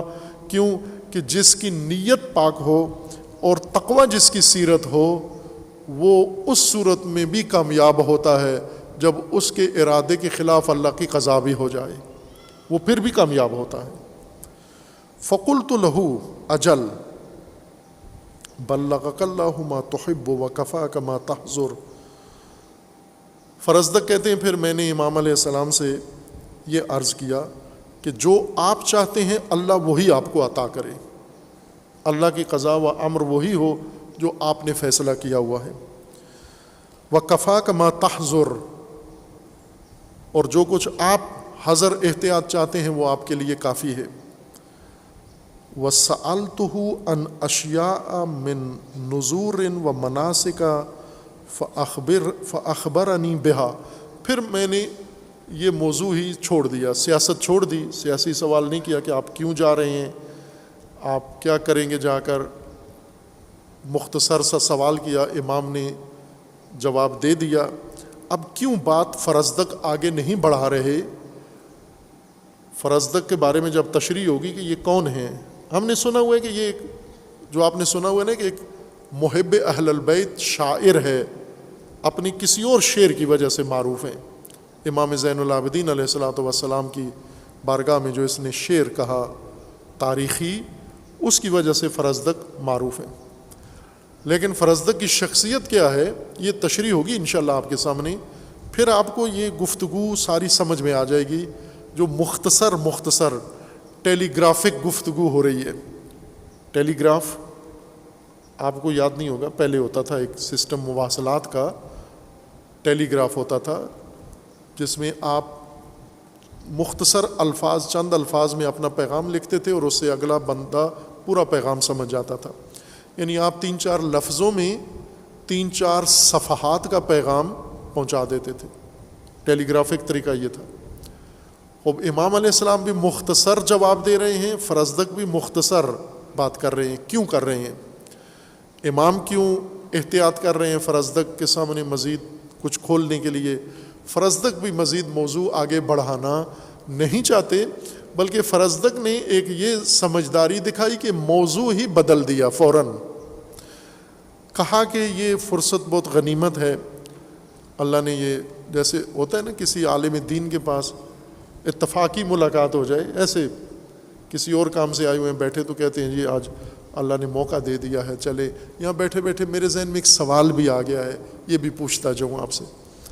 فرزدق نے یہ چالاکی دکھائی, کہا کہ مولا میرے ذہن میں حج کے بارے میں چند سوال ہیں, واضح نہیں ہیں, تو خوش قسمتی سے آپ مل گئے, حج سے پہلے مکہ کے دروازے پہ آپ مل گئے, تو مہربانی فرمائیے مجھے رہنمائی کریں کہ کچھ نظر ہیں ہماری, میری اور میری والدہ کی, ان کے بارے میں. وہ مناسک حج پھر نہیں بتایا کہ کیا پوچھا, نظر کیا تھی, مناسک کون سے وضاحت چاہیے, ممکن ہے واقعاً ضرورت تھی یا ممکن ہے موضوع بدلنے کے لیے انہوں نے فوراً اس سیاسی موضوع سے ادھر لے آئے بات کہ دینی مسئلے پوچھتے ہیں ہم. فاخبرنی بہا, امام علیہ السلام نے ان کا بھی جواب دیا, جو میں نے نظر کے متعلق سوال پوچھا تھا اور جو میں نے مناسک حج کے بارے میں پوچھا, امام نے جواب دے دیا. وحرک راحلتہ, فرزدق کہتے ہیں ابھی میں کھڑا ہوا تھا کہ امام نے اپنے گھوڑے کو ایڑ لگا دی, یعنی یوں نہیں کہ پہلے میں نکلا, میں کھڑا ہوا تھا وہیں پر, امام نے بات کرتے ہوئے میرے سوال کا جواب دیا اور گھوڑے کو ایڑ لگا دی اور فرمایا وقال السلام علیکہ, السلام علیکم والسلام. یہ ملاقات ہوئی امام علیہ السلام کی. ثم افترقنا, پھر ہم جدا ہو گئے. فرزدق کہتے ہیں پھر میں امام سے جدا ہو گیا, امام اپنے راستے کی طرف, میں اپنی منزل کی طرف روانہ ہو گیا, یعنی میں مکہ کی طرف چلا گیا, امام کوفہ کی طرف روانہ ہو گیا.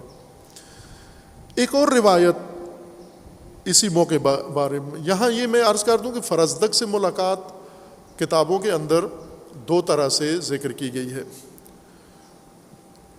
جنہوں نے کربلا کے واقعات مورخین نے لکھے ہیں, انہوں نے فرزدق کی ملاقات کو مسلم قرار دیا ہے کہ فرزدق کے ساتھ امام کی حتماً ملاقات ہوئی ہے. کہاں ہوئی ہے اس بارے میں دو روایات ہیں. ایک روایت یہی ہے کہ مکہ کے باہر صفح کے مقام پر تنعیم کے بعد ملاقات ہوئی ہے, فرزدق اپنی والدہ کو حج کروانے لے کر آ رہے تھے. دوسری روایت میں, یہ تاریخی روایت میں ہے کہ فرزدق کوفہ کے باہر جب امام کوفہ پہنچے تو وہاں پر امام کی ملاقات ہوئی. امام کوفہ کے اندر جانا چاہتے تھے, فرزدق کوفہ سے باہر آ رہے تھے, الٹ اس صفا کے مقام پہ. یہاں پر امام مکہ سے باہر جا رہے تھے, فرزدق مکہ کے اندر جا رہے تھے.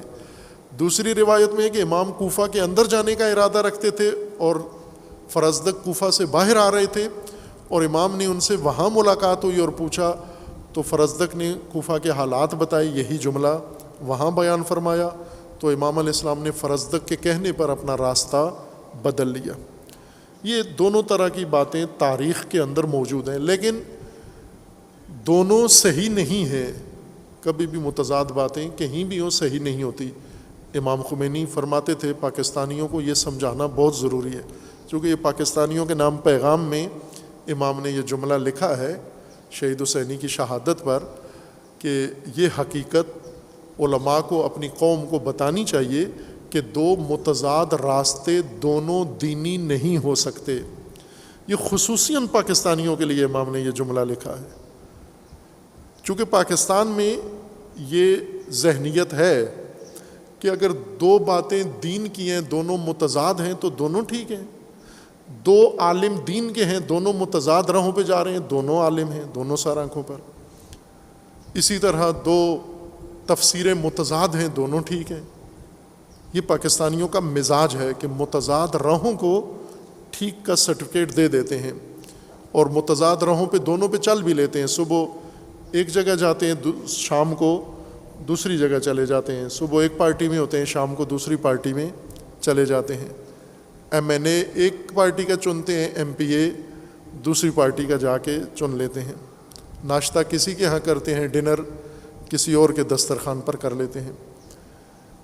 دونوں متضاد روایتیں ہیں کہ اگر امام مکہ کے باہر ملے ہیں فرزدق سے، پھر کوفہ میں ملنا ناممکن ہے، چونکہ فرزدق حج کے لیے گئے اور حج کر کے آئے، حج کر کے بھی اگر نکلتے پورا حج تو انہیں 12 ذی الحجہ کو نکلنا تھا، اور اس وقت نکل کر امام کے قافلے کو کراس کر کے پھر سپیڈ کے ساتھ امام سے پہلے کوفہ پہنچ جائیں، کوفہ پہنچ کے پھر وہاں سے کوفہ سے باہر نکلیں تاکہ جب امام کوفہ پہنچیں تو وہاں امام کے ساتھ ملاقات ہو جائے، یہ ناممکن ہے، یہ کسی لحاظ سے درست نہیں ہے۔ کوفہ کی ملاقات کسی راوی یا مورخ کو غلطی ہوئی ہے، نام میں غلطی ہوئی ہے یا کسی روایت کے سمجھنے میں غلطی ہوئی ہے، چونکہ پرانے زمانے میں جو رسم الخط ہوتے تھے ان کے اندر نقطے نہیں ہوتے تھے، زیر زبر پیش نہیں ہوتی تھی، اور آج بھی اگر آپ کو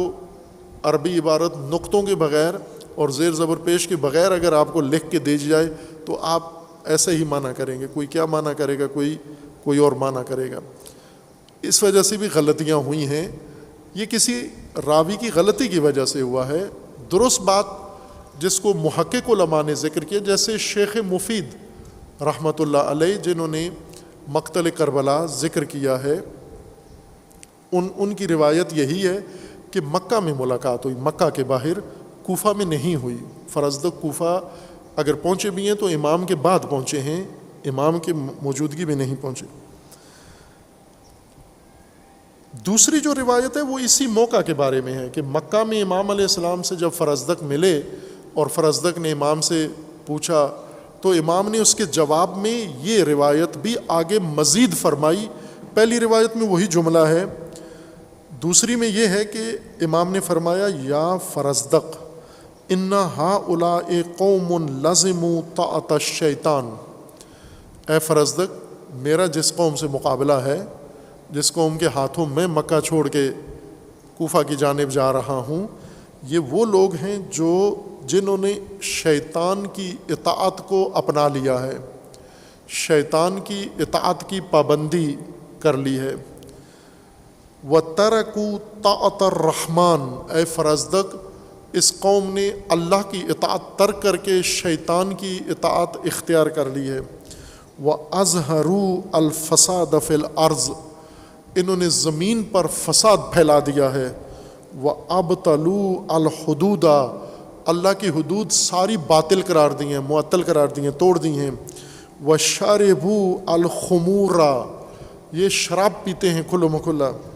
وَاسْتَحْسَرُوا فِي أَمْوَالِ الْفُقَرَاءِ وَالْمَسَاكِينِ، اور یہ فقراء اور مساکین کے اموال لوٹتے ہیں، چھین لیتے ہیں۔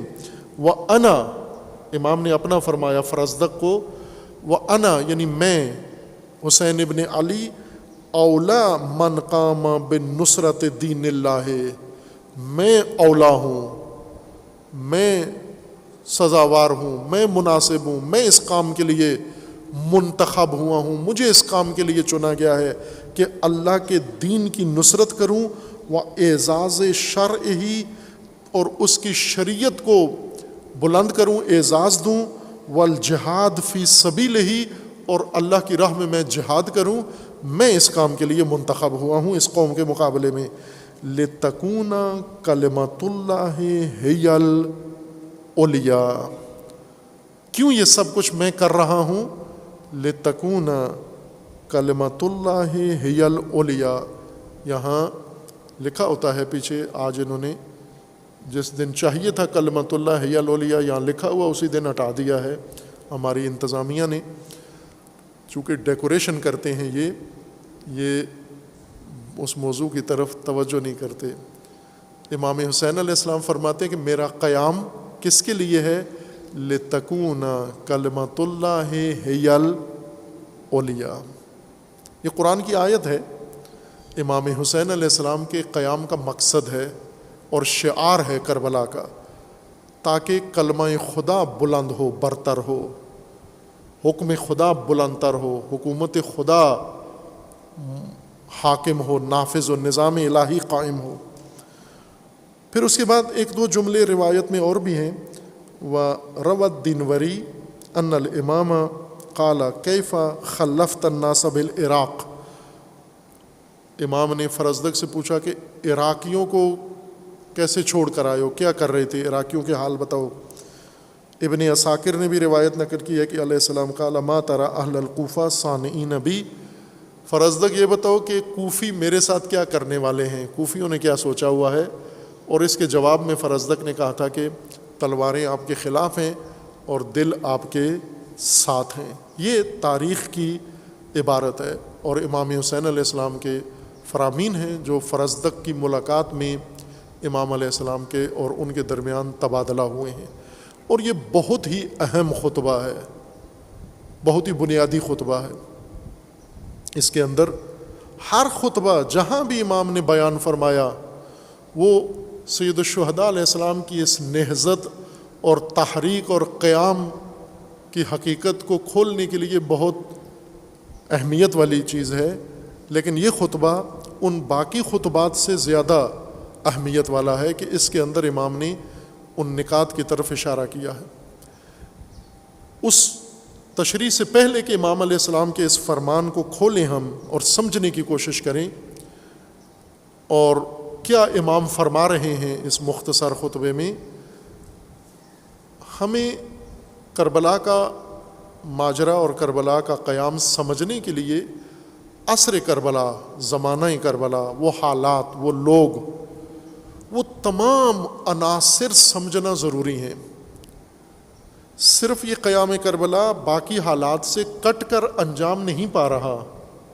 کوئی بھی واقعہ جو زمین پر رونما ہوتا ہے، خصوصاً اس نوعیت کا اجتماعی واقعہ، سماجی واقعہ، سیاسی واقعہ، جنگ ہے، صلح ہے، اور کوئی اس طرح کا واقعہ جو تاریخ بدلتا ہے، تاریخ کا رخ معین کرتا ہے، وہ اپنے زمانے کے حالات، اپنے زمانے کے لوگ، اس زمانے کے لوگوں کی تہذیب، اس زمانے کے لوگوں کی سوچ اور ان کی وابستگیاں اور ان کی صفات و خصائل سے کٹا ہوا نہیں ہوتا وہ ماجرا۔ غلطی یہاں ہوتی ہے ہم سے کہ وہ چیز جو حالات کے ساتھ جڑی ہوئی ہے، جو اس زمانے کے افراد کے ساتھ متصل ہے، جو چیز، اس کو سمجھنے کے لیے ہم اس سے کاٹ کر علیحدہ کر کے سمجھنے کی کوشش کرتے ہیں، پھر ہمیں ماجرا ہاتھ نہیں آتا، سمجھ میں نہیں آتی بات۔ ہم دین کو بھی جب سمجھیں، قرآن کریم کی مثال لے لیں، آپ احادیث کی مثال لے لیں، جب ہم قرآن کریم کی آیات کو سمجھنا چاہتے ہیں تو جس ماحول میں یہ قرآن کی آیت نازل ہو رہی ہے، ان حالات سے یہ آیت کٹی ہوئی نہیں ہے، جدا نہیں ہے، لا تعلق نہیں ہے، ان حالات کے اندر یہ سب کچھ بیان ہو رہا ہے۔ اور آپ کو یہ آیت سمجھنے کے لیے اس حالات کو، اس ماحول کو نظر میں رکھنا ضروری ہے تاکہ آیت کا پیغام سمجھ جائیں۔ رسول اللہ صلی اللہ علیہ وآلہ وسلم کا فرمان اور حدیث ہے، اگر اہل البیت علیہ السلام کا فرمان ہے کسی بھی امام کا، تو ہم اس کو دیکھیں کس تناظر میں، کس سیاق میں، کس کانٹیکسٹ میں یہ بات ہو رہی ہے، کس کانٹیکسٹ میں یہ بات ہو رہی ہے۔ یعنی وہ حالات، وہ ماحول، وہ تہذیب، وہ لوگ، وہ تقسیم، وہ ساری صورتحال اس ایک واقعہ کو جنم دینے میں دخیل ہے، مؤثر ہے۔ کربلا، جس طرح ہم سیدھا ایک لکیر کھینچ کے کرتے ہیں نا کہ کربلا کا سارا واقعہ خاندان رسول اللہ ہے اور ادھر سے لشکر عمر سعد ہے اور یہ دونوں کے درمیان کربلا وقوع پذیر ہوا، نہیں بھائی، نہیں ہوا، ان دو کے درمیان نہیں ہوا۔ کربلا امام حسین علیہ السلام کے خاندان، رسول اللہ کی آل اور پوری امت، تمام لوگ، پورا معاشرہ، ساری سوسائٹی، ساری امت کے درمیان وقوع پذیر ہوا ہے، اس تمام سرزمین کے اندر واقع ہوا ہے، صرف ایک صحرا میں نہیں ہوا۔ آپ باقی چیزوں کو کاٹ کے علیحدہ کر دیتے ہیں، دو خاندان بیچ میں آ کے لا کے پھر ان میں سمجھنے کی کوشش کرتے ہیں اور نہیں سمجھ سکتے ہم۔ خوب یہاں پر جو کچھ ہوا وہ بہت اہم اس واقعہ، اس اعتبار سے بھی ہے کہ فرزدق کی شخصیت کربلا کے تمام کرداروں سے بالکل منفرد شخصیت ہے. یہ ایک ہی کردار ہے کربلا میں. امام حسین علیہ السلام کو راستے میں جو ملا وہ کربلا کا کردار شمار ہوتا ہے. امام حسین علیہ السلام نے جس کو دیکھا وہ کربلا کا کردار بن جاتا ہے. امام حسین علیہ السلام کو جس نے دیکھا وہ بھی کربلا کا کردار بن جاتا ہے. امام حسین علیہ السلام سے جس نے بات کی وہ کربلا کا کردار شمار ہوتا ہے. امام سے جس نے سوال پوچھا وہ کردار بن جاتا ہے. امام سے جو لا تعلق گزر گیا وہ کربلا کا کردار ہے. امام کے مخالفت کی کسی نے وہ کربلا کا کردار ہے. امام سے محبت کی کسی نے، ہمدردی کی کسی نے، وہ کربلا کا کردار بن جاتا ہے. وہ اس داستان کا، اس ماجرا کا حصہ بن جاتا ہے اور وہ اپنے حصے کا کردار اس میں ادا کر رہا ہے. خوب ہر طبقے کے یہ کردار موجود ہیں. مدینہ سے امام علیہ السلام جب روانہ ہوئے تو وہیں پر یہ سارے کردار ایک ایک کر کے کربلا کے واقعہ میں شامل ہو جاتے ہیں اور اپنا جو بنتا ہے کردار ان کا جو سوچا ہوا ہے وہ ادا کر کے پھر علیحدہ بھی ہو جاتے ہیں. ہر فرد ساتھ آیا یا نہیں آیا، بنو ہاشم ہے یا غیر بنو ہاشم ہے، مخالف ہے یا حامی ہے، دونوں صورتوں میں فرزدق ان میں سے سب سے ممتاز اور سب سے منفرد ہیں. چونکہ باقی لوگ طبقاتی تقسیم کے لحاظ سے دیگر طبقات سے تعلق رکھتے ہیں. کچھ علماء سے تعلق رکھتے ہیں، کچھ قبائلی کسی شناخت سے تعلق رکھتے ہیں، کچھ کھیتی باڑی سے تعلق رکھتے ہیں، کچھ تجارت سے تعلق رکھتے ہیں، کچھ دینی شخصیت اپنی پہچان رکھتے ہیں، کچھ حکومتی پہچان رکھتے ہیں. ان میں سے یہ ایک علیحدہ کردار ہے اور بہت ہی مؤثر کردار ہے یہ فرزدق. یہ شاعر ہے بنیادی طور پر، اس کی تمام پہچان شاعری ہے. بچپن سے یہ شاعر بنا. فرزدق اس کا نام نہیں ہے، نک نیم ہے آپ کی زبان میں، یعنی شہرت ہے اس کی فرزدق. اس کا جو تخلص ہے، لقب ہے یا کنیہ جو یہ شعر میں بھی استعمال کرتا ہے وہ ہے ابو فراس. کنیہ، عرب کنیہ رکھتے ہیں، کنیت ابو فراس. جیسے امام حسین علیہ السلام کی کنیت ہے ابو عبداللہ، یہ اپنی کنیت استعمال کرتا تھا ابو فراس. اس کا نام فرزدق نہیں ہے، اس کا نام ہے حمام. ہے ہمت، دو آنکھوں والی ہے سے، حمام ہمت سے، بڑی ہمت والا. حمام. اس کے والد کا نام ہے غالب، اس کے دادا کا نام ہے سعسا. حمام ابن غالب ابن سعسا. فرزدق اس کو کیوں کہتے ہیں؟ فرزدق عربی زبان میں، عرب میں کہتے ہیں پیڑے کو، روٹی کا پیڑا ہوتا ہے نا، روٹی بنانے سے پہلے اس کو کاٹتے ہیں بڑے گانٹ سے یا جو بھی نام رکھتے ہیں آپ اس کے، خمیر سے مٹھی بار کاٹ کے پھر اس کو گول کرتے ہیں. یہ جو خمیر گول ہوتا ہے روٹی بنانے کے لیے، اس کو عرب فرزدق کہتے ہیں. ہم پیڑا کہتے ہیں، عربی میں اس کو فرزدق کہتے ہیں. اس شاعر کو کیوں فرزدق کہتے تھے؟ اس لیے کہ یہ گول مٹول تھا، چہرہ اس کا، گال اس کے ابھرے ہوئے تھے. ہوتے ہیں اس شیپ کے کچھ لوگ پیدائشی طور پر، جب بعد میں وزن زیادہ ہو جاتا ہے چہرہ ان کا ابھرا ہوا ہوتا ہے، گال جیسے بازوں کے اندر دسے ہوئے ہوتے ہیں یا بازوں کے ایک لائن میں ہوتے ہیں، بازوں کے باہر ایسے پھولے ہوئے غبارے کی طرح ہوتے ہیں. تو چونکہ اس کا چہرہ گول بھی تھا اور باہر نکلا ہوا بھی تھا، گال دونوں اس کے پھولے ہوئے تھے، ایسی شکل کو پیڑا، آج بھی کہہ دیتے ہیں نا پیڑے کی طرح ہے. یہ فیصل آبادی خصوصاً اگر کسی ایسے چہرے والے کو دیکھیں تو وہ تو ٹلتے ہی نہیں ہیں. یہ عجیب قوم ہے فیصل آباد والی کہ پہلا حملہ انسان کے چہرے پہ کریں گے، بے تکلف ہیں کہ تیرا چہرہ فلاں کی طرح ہے مثلا. تو وہ بھی لگتا ہے فیصل آبادی تھے لوگ، اس کو جب دیکھتے تھے حمام ابن غالب کو بچپن سے ہی، تو اس کو فرزدق کہتے تھے، یعنی پیڑا ہے یہ ایک، اور یہی بعد میں اس کا معروف نام بن گیا۔ پھر کسی کو یہ پتہ نہیں تھا کہ اس کا اصل نام حمام ہے یا اس کا تخلص یا کنیت ابو فراس ہے۔ پھر سب فرزدق ہی شہرت ہو گئی، اور تاریخ میں بھی اسی نام سے ہے، اور آج بھی اسی نام سے یہ پہچانے جاتے ہیں۔ یہ قبیلہ بنی تمیم سے ہیں۔ بنی تمیم، میں اگر آج اس کی پہچان کروں آپ آسانی سے سمجھ جائیں، یہ بنی تمیم وہ قبیلہ ہے جس سے محمد ابن عبد الوہاب، وہابیت کے بانی نجد میں جو پیدا ہوئے ہیں، اور انہوں نے ابن تیمیہ کے مکتب سے ایک باقاعدہ مسلک، ان کی تعلیمات کو مدون کر کے باقاعدہ ایک مسلک و مذہب بنایا، جس سے آپ سب آشنا ہیں بنام وہابیت۔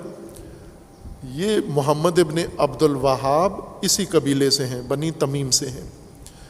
اور قطر کے موجودہ جو ہیں حاکم آل خلیفہ، یہ بھی تمیمی ہیں، لکھتے ہیں اپنے نام کے ساتھ تمیمی، فلاں تمیمی۔ آج بھی یہ قبیلہ موجود ہے، عراق میں ہے، ایران کے بعض علاقوں میں ہے، کویت میں ہیں، خلیجی ممالک میں ہیں، سعودی عرب میں ہیں تمیمی۔ یہ قبیلہ عرب کا اس وقت سب سے بڑا قبیلہ سمجھا جاتا تھا، جمعیت اس کی سب سے زیادہ تھی، مردم شماری میں ان کے لوگ سب سے زیادہ تھے، ان کے ذیلی قبیلے بھی بہت زیادہ تھے، اور ان میں بڑے نمایاں لوگ پیدا ہوئے ہیں، ان میں صحابہ بھی رہے ہیں کچھ لوگ، اور بڑے مارکۃ العرا بھی رہے ہیں۔ یہ جو معروف منکرین زکوٰۃ تھے وہ بھی اسی قبیلے سے رہے ہیں، جن کے خلاف خلیفہ اول نے اقدام کیا تھا۔ اور ایک بڑی بھرپور تاریخ ہے اس قبیلے کے لوگوں کی، اور آج تک بڑا قبیلہ ہونے کی وجہ سے قبائلی فخر کرتے تھے۔ یہ قبیلہ باقی تمام عربی قبائل پر برتری رکھتا تھا اپنی کثرت جمعیت کی وجہ سے اور بعض معروف شخصیات کی وجہ سے۔ بلکہ کہا جاتا ہے کہ اسلام سے پہلے 100-200 سال پہلے کعبے پر حکومت بھی انہی کی تھی، کعبہ انہی کے پاس تھا۔ پھر بعد میں انہوں نے اس کو اپنی درآمد کا ذریعہ بنایا، قبیلے کی درآمد کا، اور لوگوں کو کعبے سے دور رکھا، لوٹ مار کی، تو پھر باقی قبائل نے مل کر ان کو مکہ سے نکال دیا باہر، اور یہ باقی علاقوں میں پھیل گئے، مکہ میں ان کو ٹکنے نہیں دیا گیا۔ قریشیوں نے کعبہ کا اختیار اپنے پاس لے لیا۔ یہ قریشی نہیں ہیں، قریش کے علیحدہ قبیلے ہیں، یہ ان سے بڑا قبیلہ تھا یہ۔ خوب ان کی ایک پوری داستان ہے، اب ہم فرزدق پہ ہی رہنا چاہتے ہیں، باقی تمیم کی طرف نہیں جاتے، صرف یہ بتانے کے لیے کہ کس قبیلے کا یہ شخص ہے۔ نام اس کا حمام ابن غالب ہے، اور شہرت اس کی فرزدق کے نام سے ہے، کنیت اس کی ابو فراس ہے۔ اصل شخصیت اس کی پہچان شاعری ہے، اور عرب کے بہت بڑے شعراء میں شمار ہوتا ہے۔ اگر عرب کے 3 بڑے شاعر پوری تاریخ کے ڈھونڈے جائیں، تشخیص دیے جائیں، عرب ادیبوں کے بقول ان میں ایک نام فرزدق کا ہے۔ بلکہ اس کے بارے میں کہا جاتا ہے کہ اگر فرزدق نہ ہوتا تو 1/3 زبان عربی نابود ہو چکی ہوتی، نہ ہوتی آج موجود۔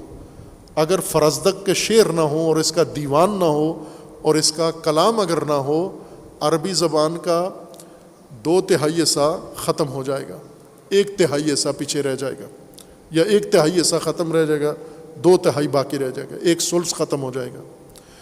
اس شان کا اور اس حیثیت کا انسان ہے جو امام حسین علیہ السلام سے ملاقات کر رہا ہے۔ خوب شاعر ہر معاشرے میں ایک بہت اہم حیثیت رکھتا ہے، ادیب اور شاعر، اور شاعروں کا کردار بہت سارے ماجرے، جنگ، صلح، فساد، اصلاح، ہدایت، گمراہی، تباہی، بربادی میں سب سے پہلے طبقات میں ہوتا ہے۔ آپ حتیٰ کربلا کو ہی دیکھ لیں، عاشورہ کو، عاشورہ کی بقا میں یہ جو آج ہم اس قابل ہیں آغاز محرم میں ذکر امام حسین علیہ الصلوۃ والسلام کر رہے ہیں، اس ذکر کو صدیوں سے یہاں تک پہنچانے میں شاعروں کا سب سے بڑا کردار ہے۔ آج بھی یہ ذکر شاعروں نے زندہ رکھا ہوا ہے، باقی طبقات بعد میں آتے ہیں، پہلا نمبر شاعروں کا ہے، اور باقی بھی۔ اس لیے سماجی مقام شعر کا اور شاعر کا وہ ایک ضروری بات ہے سمجھنے کی۔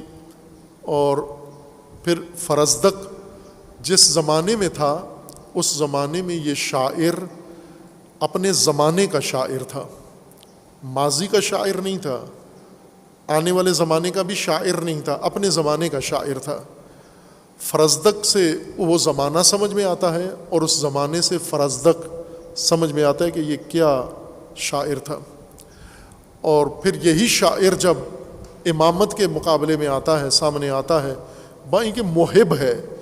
امام زین العابدین علیہ الصلوۃ والسلام کے بارے میں اس نے قصیدہ لکھا ہے، تاریخی جانانہ قصیدہ لکھا ہے، جس کے سامنے تمام شاعر جو عربی سمجھتے ہیں، عربی شعر کی جن کو سدھ بدھ ہے، دونوں خصوصیت ان کے اندر ہیں، عربی شعر کی سدھ بھی ہے، اور عربی شعر کی بدھ بھی ہے، اگر ان کے اندر بدھ ہی ہے، اگر ان کے اندر یہ، وہ پہلے ہی ٹوپی اتار کے فرزدق کے پاؤں میں رکھ دیتا ہے، اس شعر کی وجہ سے جو اس نے امام زین العابدین علیہ السلام کے بارگاہ میں مکہ میں کعبۃ اللہ میں پیش کیا تھا۔ وہ عرض کروں گا میں وہ شعر فرزدق کا اور اس شعر کی حیثیت اور موقعیت اور مقام۔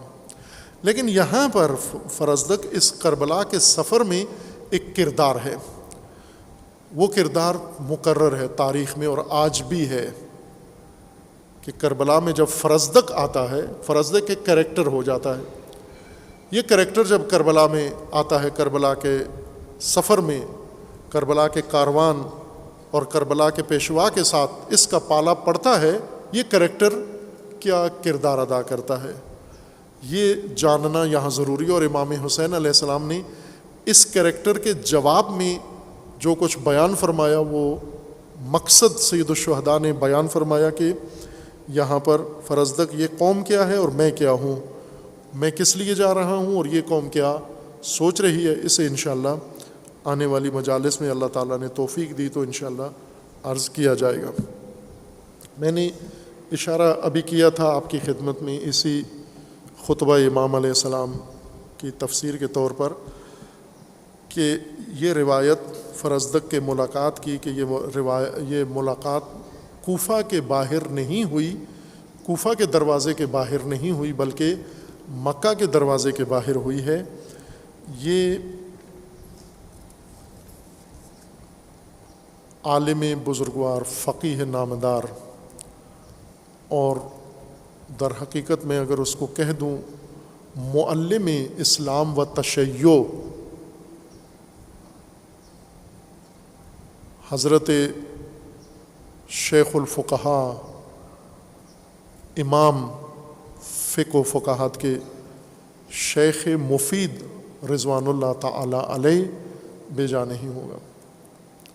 شیخ مفید بہت کلیدی شخصیت ہیں، اور ان کی کئی کتابیں ہیں، اور ہر کتاب ان کی بہت عظیم الشان کتاب ہے۔ اس وقت میرے ہاتھ میں ان کی معروف کتاب الارشاد ہے۔ یہ کتاب، اس کی زیارت کر لیں، اردو میں ترجمہ موجود ہے، اور وہ لے کے گھر میں بھی رکھیں، خصوصاً کربلا کا جو حصہ ہے اس کا ترجمہ موجود ہے۔ اس کا پورا نام ہے الارشاد فی معرفت حجج اللہ علی العباد۔ کتاب کا نام ہے الارشاد، یعنی رہنمائی، گائیڈنس۔ کس کے متعلق؟ حجج اللہ علی العباد، اللہ نے اپنے بندوں پر جو حجت قائم کی ہیں، جن ہستیوں کو حجت بنایا ہے، ان حجج الہی کی معرفت کے متعلق یہ ارشاد و گائیڈنس اور رہنمائی ہے یہ کتاب، اور بہت ہی متقن اور مستند کتاب ہے، جس میں شیخ مفید، اب آپ جو جس کتاب سے آگاہ ہو رہے ہیں، شیخ مفید جس صدی میں گزرے، 4 صدی ہجری میں، آج ہم کس صدی ہجری میں ہیں؟ 1444 کا آج پہلا دن ہے، تو کون سی صدی شمار ہوتی ہے؟ یہ نہیں پتہ، مہنگائی نے یہ حال کر دیا ہے آپ کا۔ 1444 میں ہم ہیں، تو یہ کون سی صدی بنتی ہے؟ 15ویں صدی بنتی ہے۔ ہم 15ویں صدی میں ہیں، 1444 میں ہم داخل ہوئے ہیں۔ شیخ مفید کس صدی میں گزرے ہیں؟ 336 ہجری ان کی ظاہراً ولادت ہے، 413 تک یہ زندگی گزاری ہے۔ 336 ہجری سے 336 ہجری 4تھی صدی ہجری بنتی ہے۔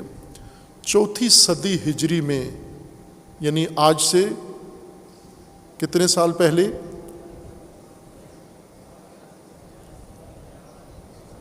1100 سال پہلے، 11 صدیاں پہلے اس عظیم انسان نے آپ کے مکتب تشیع کے لیے جو بنیادیں علمی فراہم کی ہیں، بعد میں آنے والے ان کے دسترخوان علم پر پلے ہیں اور بڑے ہیں۔ شیخ طوسی عظیم ترین شخصیت ہیں فقہائے شیعہ میں، علماء تشیع میں، جامع ترین ہیں۔ وہ شیخ مفید کے شاگرد یا شاگردوں کے شاگرد ہیں، سید مرتضیٰ علم الہدا و سید رضی، جو جامع نہج البلاغہ کے ہیں، جنہوں نے نہج البلاغہ کے خطبے اکٹھے کیے ہیں، یہ شیخ مفید رضوان اللہ تعالیٰ علیہ کے شاگردوں میں سے ہیں۔ شیخ مفید وہ عظیم الشان ہے۔ ایک کتاب انہوں نے الارشاد فی معرفت حجج اللہ علی العباد میں لکھی ہے، تاریخ ہے ائمہ اطہار کی مستند تاریخ۔ اگر ہمارے ذاکرین خطبہ، طلباء، علماء حوضوں کے جو مجالس پڑھنا چاہتے ہیں، الارشاد ضرور پڑھیں، اس کو نصاب بنا لیں، واعظین، خطباء، تاکہ انہیں کم از کم اتنی معرفت ہو۔ مختصر تاریخ ہے، مفصل نہیں ہے، مفصل باقی تاریخوں میں ہے، کتابوں میں ہے، یہ 2 جلدوں میں ہے یہ تاریخ۔ شیخ نے 1 جلد میں لکھی تھی، بعد میں تصحیح ہو کے اور عاشی وغیرہ سے 2 جلدوں میں چھپ گئی ہے۔ اس کو نصاب بنا لیں، اس کا مطالعہ کر لیں، کم از کم گمراہ نہیں کرو گے لوگوں کو ائمہ کے بارے میں، اہل البیت کے بارے میں، نہ عقیدے میں گمراہ کرو گے اور نہ ہی عمل میں گمراہ کرو گے اور نہ نتیجے میں گمراہ کرو گے۔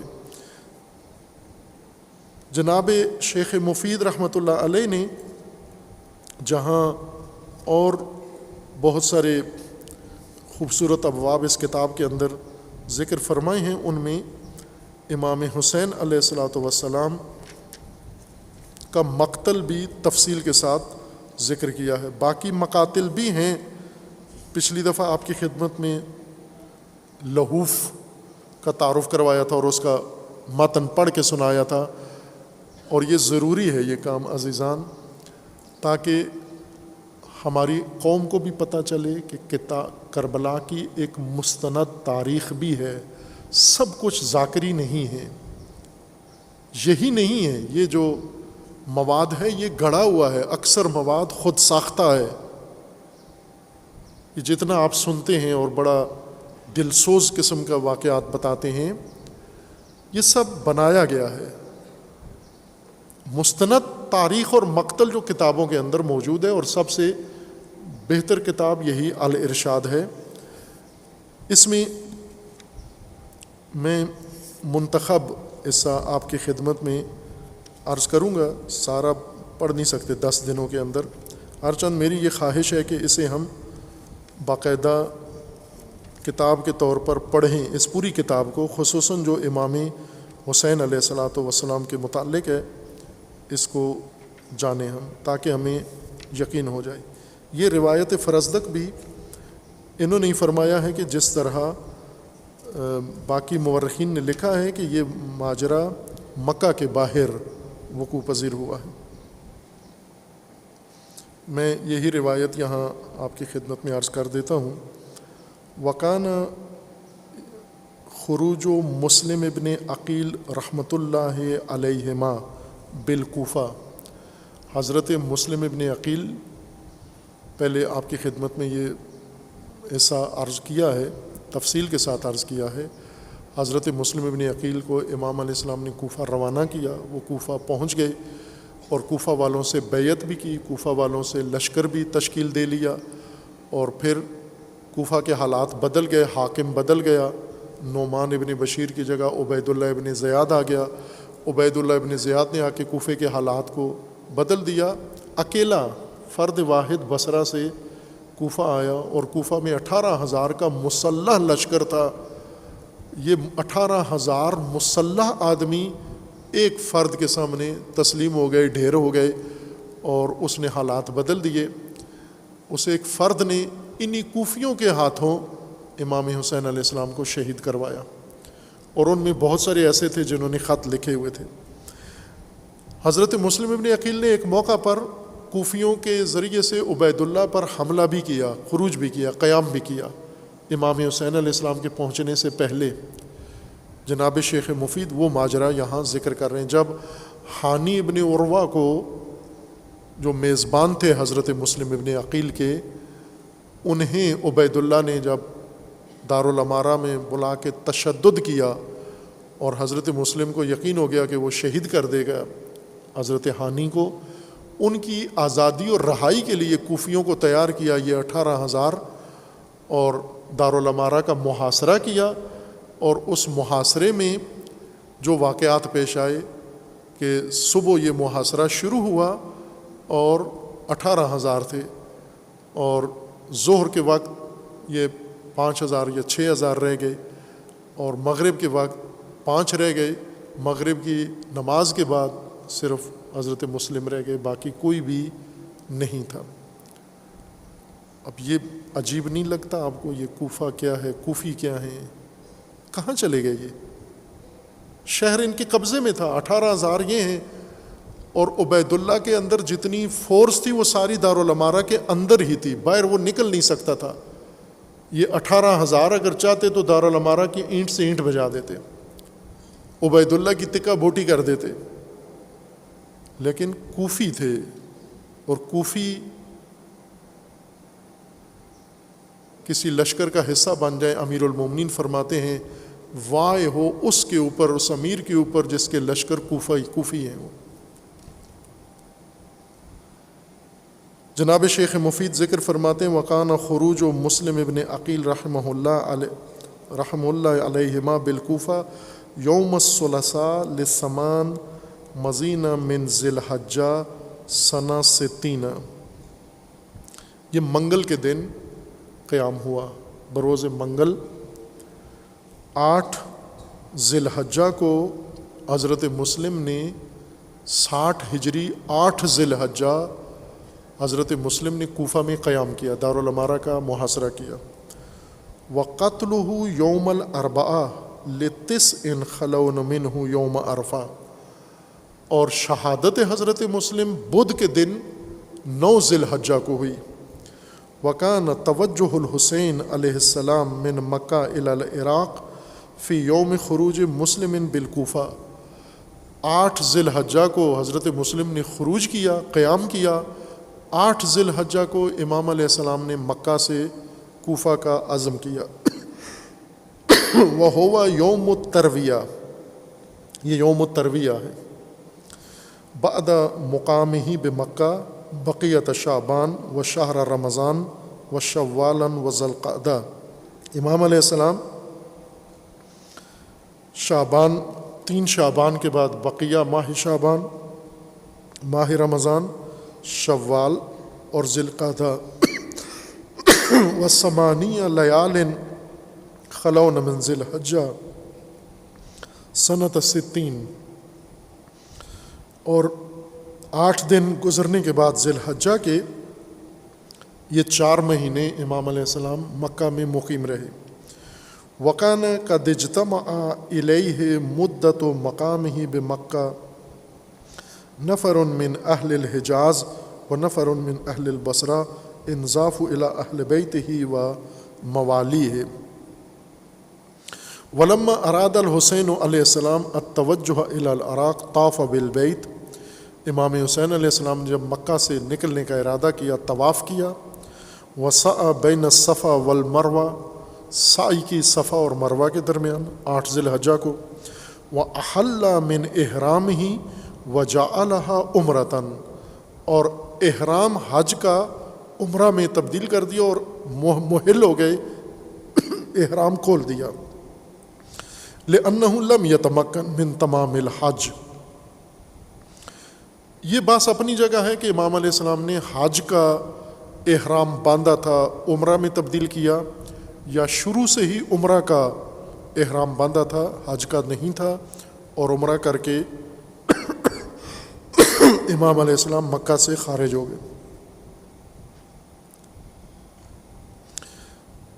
امام علیہ السلام چونکہ حج مکمل نہیں کر سکتے تھے، اس وجہ سے خوف سے احرام تبدیل کر دیا، ان یقبض علیہ بمکہ فینفذ الی یزید ابن معاویہ، چونکہ یزید ابن معاویہ کے مقرر کردہ نفوذی سپاہی مکہ پہنچ چکے تھے امام علیہ السلام کو گرفتار کرنے کے لیے۔ فخرج علیہ السلام مبادراً بأہلہ وولدہ ومن انضم الیہ من شیعتہ، اپنے خاندان کے ساتھ، اپنے بچوں کے ساتھ اور اہل و عیال کے ساتھ، اور جو شیعوں میں سے ان کے ساتھ تھا۔ ولم یکن خبر مسلم قد بلغہ لخروجہ یوم خروجہ علی ما ذکرنا، امام علیہ السلام جب مکہ سے نکلے تو اس وقت دوسرے دن حضرت مسلم شہید ہو گئے، لیکن امام علیہ السلام کو ابھی یہ اطلاع نہیں ملے گی۔ فرویہ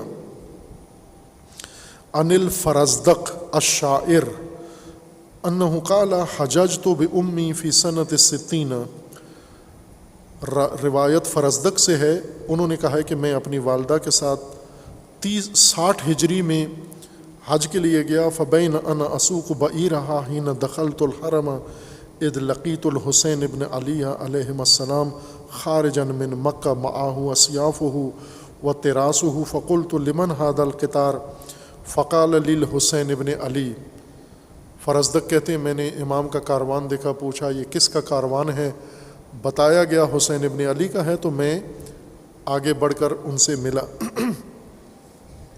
فأتیتہ فسلمت علیہ، میں ان کی خدمت میں حاضر ہوا اور سلام عرض کیا۔ وقلت اعطاک اللہ سؤلک وعملک فیما تحب بأبی انت وأمی یا ابن رسول اللہ ما اعجلک عن الحج، میں نے آگے بڑھ کر آداب بجا لائے، سلام کیا، دعا دی اور پوچھا کہ حج سے کیوں جلدی نکل آئے آپ؟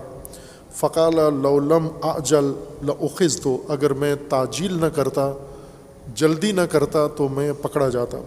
ثم قال علی من انت، فرزدق کہتے ہیں پھر امام نے مجھ سے پوچھا تو کون ہے؟ قلت امرأ من العرب، اس روایت میں تھا رجل من عرب، یہاں امرأ من عرب، میں ایک عربی مرد ہوں۔ فلا واللہ ما فتشنی ان اکثر من ذالک، اللہ کی قسم امام نے اس سے زیادہ سوال میرے بارے میں نہیں کیا۔ ثم قال علی واخبرنی ان الناس خلفک، فقلت الخبیر سألت قلوب الناس معاک واسیافهم علیک والقضاء ينزل من السماء واللہ یفعل ما یشاء، لوگوں کی تلواریں آپ کے خلاف اور دل آپ کے ساتھ ہیں، اور ہوگا وہی جو اللہ کا امر ہوگا۔ فقال صدقت للہ الامر وکل یوم ربنا هو فی شان، ان نزل القضاء بما نحب فنحمد اللہ علی نعمائہ وهو المستعان علی اداء الشکر، وان حال القضاء دون الرجاء فلم یبعد من کان حق نیتہ والتقوی سیرتہ۔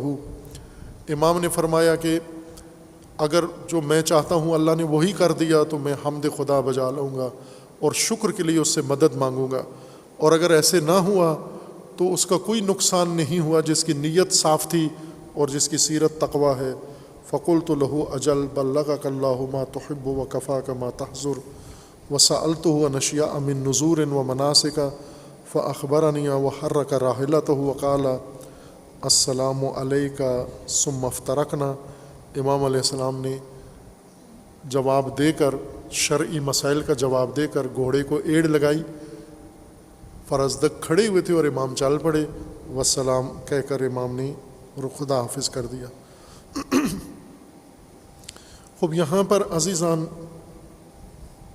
جناب شیخ مفید رحمۃ اللہ علیہ نے اسی ترتیب کے ساتھ یہ واقعہ ذکر کیا کہ یہ مکہ کے باہر یہ واقعہ پیش آیا تھا، اور اسی طرح تفصیل کے ساتھ اور سند کے ساتھ یہ مقتل جناب شیخ مفید ایک ایک ماجرا کر کے ذکر فرما رہے ہیں۔ وکان الحسین ابن علی علیہ السلام لما خرج من مکہ اعترضہ یحییٰ ابن سعید ابن العاص ومعہ جماعۃ ارسلہ عمرو بن سعید الیہ فقالوا انصرف الی این تذهب۔ یہاں یہ فرق ہے، باقی تواریخ میں ہے کہ یحییٰ ابن عمرو ابن سعید کا بھائی پہلے آیا تھا جناب عبداللہ ابن جعفر کے ساتھ امام علیہ السلام کو راضی کرنے منانے کے لیے کہ آپ کوفہ نہ جائیں، واپس مکہ آ جائیں۔ شیخ مفید نے ذکر کیا کہ فرزدق کی ملاقات کے بعد یہ واقعہ ہوا تھا۔ وامتنع الحسین واصحابہ منہم امتناعا قویا، ان لوگوں نے امام کو روکنے کی بہت کوشش کی، لیکن امام نے مقابلہ کیا، امام کے ساتھیوں نے، اور سارا حتی اتی التنعیم فلقی عیرا قد اقبلت من الیمن فاستأجر من اہلها جمالا لرحلہ واصحابہ وقال لاصحابہ من احب ان ينطلق معنا الى العراق وفیناہ قراءہ واحسن صحبتہ ومن احب ان یفارقنا فی بعض الطریق اعطینا قراء علی قدر ما قطع۔ پھر اس کے بعد وہ ماجرا ذکر کرتے ہیں جس میں امام حسین علیہ السلام نے مصادرہ کیا اس کاروان کو منزل تنعیم میں۔ وَأَلْحَقَهُ عبداللہ ابن جعفر رضی اللہ عنہ بِابْنَيْهِ عون ابن محمد عون و محمد وَكَتَبَ عَلَى أَيْدِيهِمَا إِلَيْهِ كِتَابًا يَقُولُ فِيهِ أَمَّا بَعْدُ فَإِنِّي أَسْأَلُكَ۔ پھر جناب عبداللہ ابن جعفر رضی اللہ آئے اور اپنے دونوں بیٹے عون و محمد کو ساتھ لے کر انہیں امام کے حوالے کیا اس روایت کے مطابق۔ دوسری روایت میں ہے کہ امام کو خط لکھا مدینہ سے کہ میں یہ دو بیٹے آپ کے پاس بھیج رہا ہوں، اور میں خود بھی بہت جلدی امان نامہ لے کر آپ کے پاس پہنچ رہا ہوں۔ اور پھر انہوں نے اپنا وعدہ پورا کیا، مکہ کے حاکم سے امان نامہ لے کر امام حسین علیہ السلام کے پاس پہنچے اور دیا بھی ان کو، اور امام نے وہ امان نامہ ٹھکرا دیا اور انہیں بتا دیا کہ میں ہر صورت میں جاؤں گا، اور یہ وہاں سے واپس آ گئے۔ فَإِنِّي أَسْأَلُكَ بِاللَّهِ، اس روایت میں شیخ مفید ذکر فرماتے ہیں کہ جب عبداللہ ابن جعفر اپنے دونوں صاحبزادوں کے ساتھ آئے، جناب عون و جناب محمد کے ساتھ، اور ان دونوں کو امام کے حوالے کیا، تو ساتھ یہ بھی کہا کہ میں آپ سے یہ تقاضا کرتا ہوں کہ لما انصرفت حین تنظر فی کتابی فإنی مشفق علیک من الوجہ الذی توجہت لہ ان یکون فیہ ہلاکک و استحصال اہل بیتک۔ امام نے فرمایا کہ میری یہ کتاب میرا خط ضرور پڑھیں۔ عبداللہ ابن جعفر نے عرض کیا کہ میرا یہ خط ضرور پڑھیں اور منصرف ہو جائیں اپنے ارادے سے۔ پھر نصیحت کی اور فرمایا کہ جلدی نہ کریں، فلا تعجل بالمسیر فإنی فی آثر کتابی، میں دوبارہ امان نامہ لے کر حاضر ہوتا ہوں۔ اور امام علیہ السلام نے وہ جواب دے دیا اور انہیں انکار کر دیا۔ پھر اس کے بعد انہیں یہ فرمایا جناب عبداللہ ابن جعفر کو کہ انی رأیت رسول اللہ صلی اللہ علیہ وآلہ وسلم فی المنام وامرنی بما انا معزن لہ فقال لی فما تلک الرؤیا، میں نے خواب میں رسول اللہ کو دیکھا ہے۔ یہ توجہ فرمائیں کہ امام علیہ السلام بنو امیہ کے نقشے کو سمجھ گئے تھے کہ انہوں نے مکہ میں کرنا کیا ہے۔ کئی جگہ پر فرمایا کہ وہ مجھے گرفتار کر لیں گے، لوگوں کو بتاتے تھے کہ میں کوفہ جا رہا ہوں، اور خصوصاً جب اپنے قریبی ہمدرد جو بھائی تھے یا رشتہ دار تھے، یا جیسے عبداللہ ابن جعفر ہیں، ان کے ساتھ بہت قریبی رشتہ تھا، امام علیہ السلام کا بڑا قریبی تعلق بھی تھا۔ جوانی اور بچپن میں جناب عبداللہ ابن جعفر اور امام حسین علیہ السلام کی اتنی گہری دوستی تھی، جدا نہیں ہوتے تھے ایک دوسرے سے، ہر جگہ اکٹھے ہوتے تھے۔ اور امام حسن علیہ السلام بھی، اور کئی کاموں میں، خیرات کے کاموں میں ایک دوسرے سے بڑھ چڑھ کر مقابلہ بھی کرتے تھے۔ مثلا صدقہ دینا ہے تو عبداللہ ابن جعفر یہ کہتے تھے کہ آپ دونوں بھائی پہلے دے دو پھر میں دوں گا، یعنی ان کے یہ ہمیشہ ہوتا تھا کہ میں برتری اپنی قائم رکھوں کہ جو امام حسن دیتے ہیں، جو امام حسین دیتے ہیں، ان سے دگنی رقم میں دیا کروں صدقہ کے طور پر۔ اور معروف تھے بہت سخی، حتیٰ اپنے پاس جب مال ختم ہو گیا، اور کئی دفعہ بالکل ختم ہو گیا مال، ان کا صفر ہو گئے، مانگ کر، بلکہ بعض اوقات حکومت سے، بنی امیہ کے حکمرانوں سے پیسہ لے کر بانٹتے تھے لوگوں کے اندر، تاکہ اپنی یہ جو شہرت و صیت ہے سخاوت والی یہ قائم رکھیں۔ ولما بلغ عبید اللہ ابن زیاد اقبال الحسین علیہ السلام من مکہ الی الکوفہ بعث الحسین ابن نمیر صاحب شرطۃ حتی نزل القادسیہ۔ یہاں پر امام علیہ السلام کو پہلے سے اطلاع مل گئی کہ عبید اللہ نے، جب اسے پتہ چلا کہ امام حسین علیہ السلام کوفہ کی طرف آ رہے ہیں اور کوفہ پر اس نے قبضہ کر لیا اور مسلم ابن عقیل کو شہید کر کے اس 18,000 سپاہ کو سرکوب کر لیا، دبا لیا، تو اس نے امام حسین علیہ السلام کے راستے میں ناکہ لگوایا عبید اللہ نے۔ حسین ابن نمیر جو بہت بڑا دہشت گرد، بہت سفاک ترین انسان تھا، جس نے کعبہ پہ پتھروں سے حملہ کر کے کعبہ کو گرایا تھا، یہ وہی ہے جرنیل بنو امیہ کا، انتہائی درندہ صفت انسان۔ اس کو لشکر دے کر امام حسین علیہ السلام کے راستے میں، یہ ان کی پولیس کا سربراہ تھا، آئی جی تھا ان کا، اس کی سربراہی میں اس نے امام حسین علیہ السلام کے راستے میں ناکہ لگوایا۔ وَنَظَمَ الْخَيْلَ بَيْنَ الْقَادِسِيَّةِ إِلَى خُفَّانَ وَمَن بَيْنَ الْقَادِسِيَّةِ إِلَى قطقطانہ۔ قادسیہ سے خفان تک اور قادسیہ سے قطقطانہ، یہ جگہوں کے نام ہیں، ان کے درمیان اس نے اپنے فوجی اور پولیس کھڑی کر دیے چھپ کے، تاکہ امام، جب کوفہ کا راستہ تھا انہیں پتہ تھا یہیں سے آنا ہے امام نے، جب یہاں پر آئیں تو چھپ کے امام پر حملہ کر کے، بلکہ حسین ابن نمیر نے کہا تھا کہ میں وہیں پہ قتل کر دوں گا، عبید اللہ نے تاکید کی کہ نہیں، زندہ پکڑ کے لانا ہے، مجھے زندہ چاہیے۔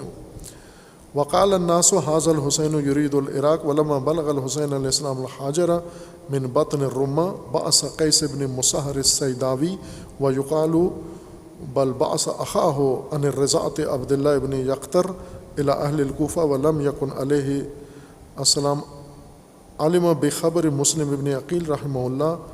اور ایسے میں امام علیہ السلام کو ابھی تک حضرت مسلم کی خبر نہیں ملی تھی، اور امام نے دوسرا سفیر اپنا قیس ابن مسہر سیداوی، بلکہ ان کے ساتھ اپنے رضاعی بھائی عبداللہ ابن یقطر، ان دونوں کو روانہ کیا، اور یہ جب کوفہ پہنچے تو ان کو بھی پکڑ لیا گیا اور ان کو بہت بے دردی کے ساتھ دونوں کو شہید کر دیا گیا، قیس ابن مسہر سیداوی کو بھی۔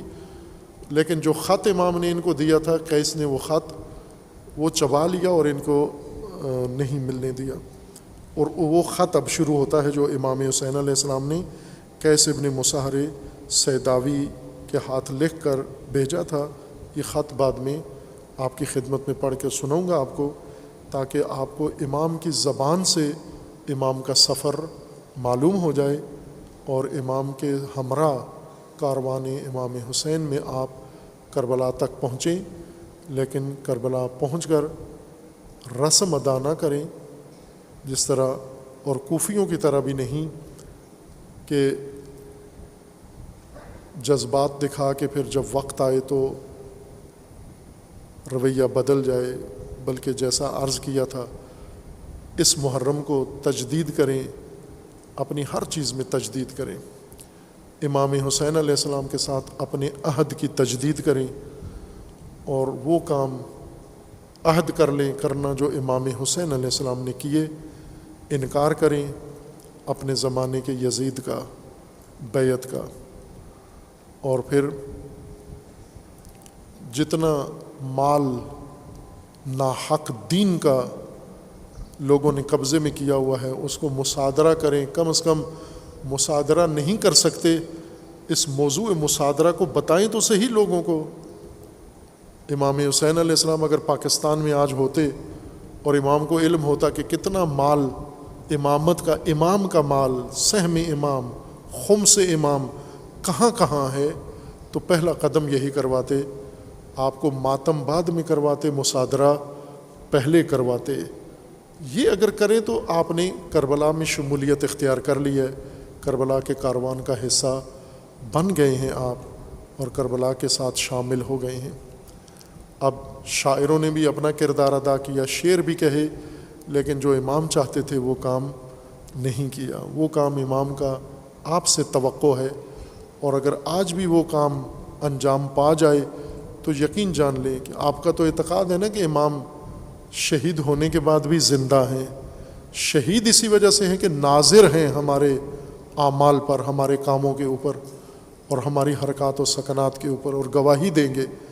تو اگر حسین شہید ہیں، وہ شاہد ہیں، تو پھر اپنے شاہد امام کے سامنے اس طرح سے کریں کہ امام آپ کو وہی دعا دیں جو شب عاشور اپنے انصار کو دعا دی تھی، اور تصدیق کر لیں اور مہر لگا دیں کہ اے مولا، ابھی تک اگر ہم دوسروں کے بتائے ہوئے راستے پر تھے، آج سے ہم آپ کے بتائے ہوئے راستے پر عہد کرتے ہیں، تجدید کرتے ہیں اس یکم محرم 1444 کو کہ ہم امام حسین علیہ السلام کے ساتھ زندگی گزاریں گے، امام حسین کے نقش قدم پر چلیں گے، امام حسین کے کاروان میں اپنی زندگی کو آخر تک پہنچائیں گے۔ جب تک زندہ ہیں حسین کے ساتھ زندہ ہیں، اور جب مریں گے تو حسین کے ساتھ مریں گے انشاءاللہ۔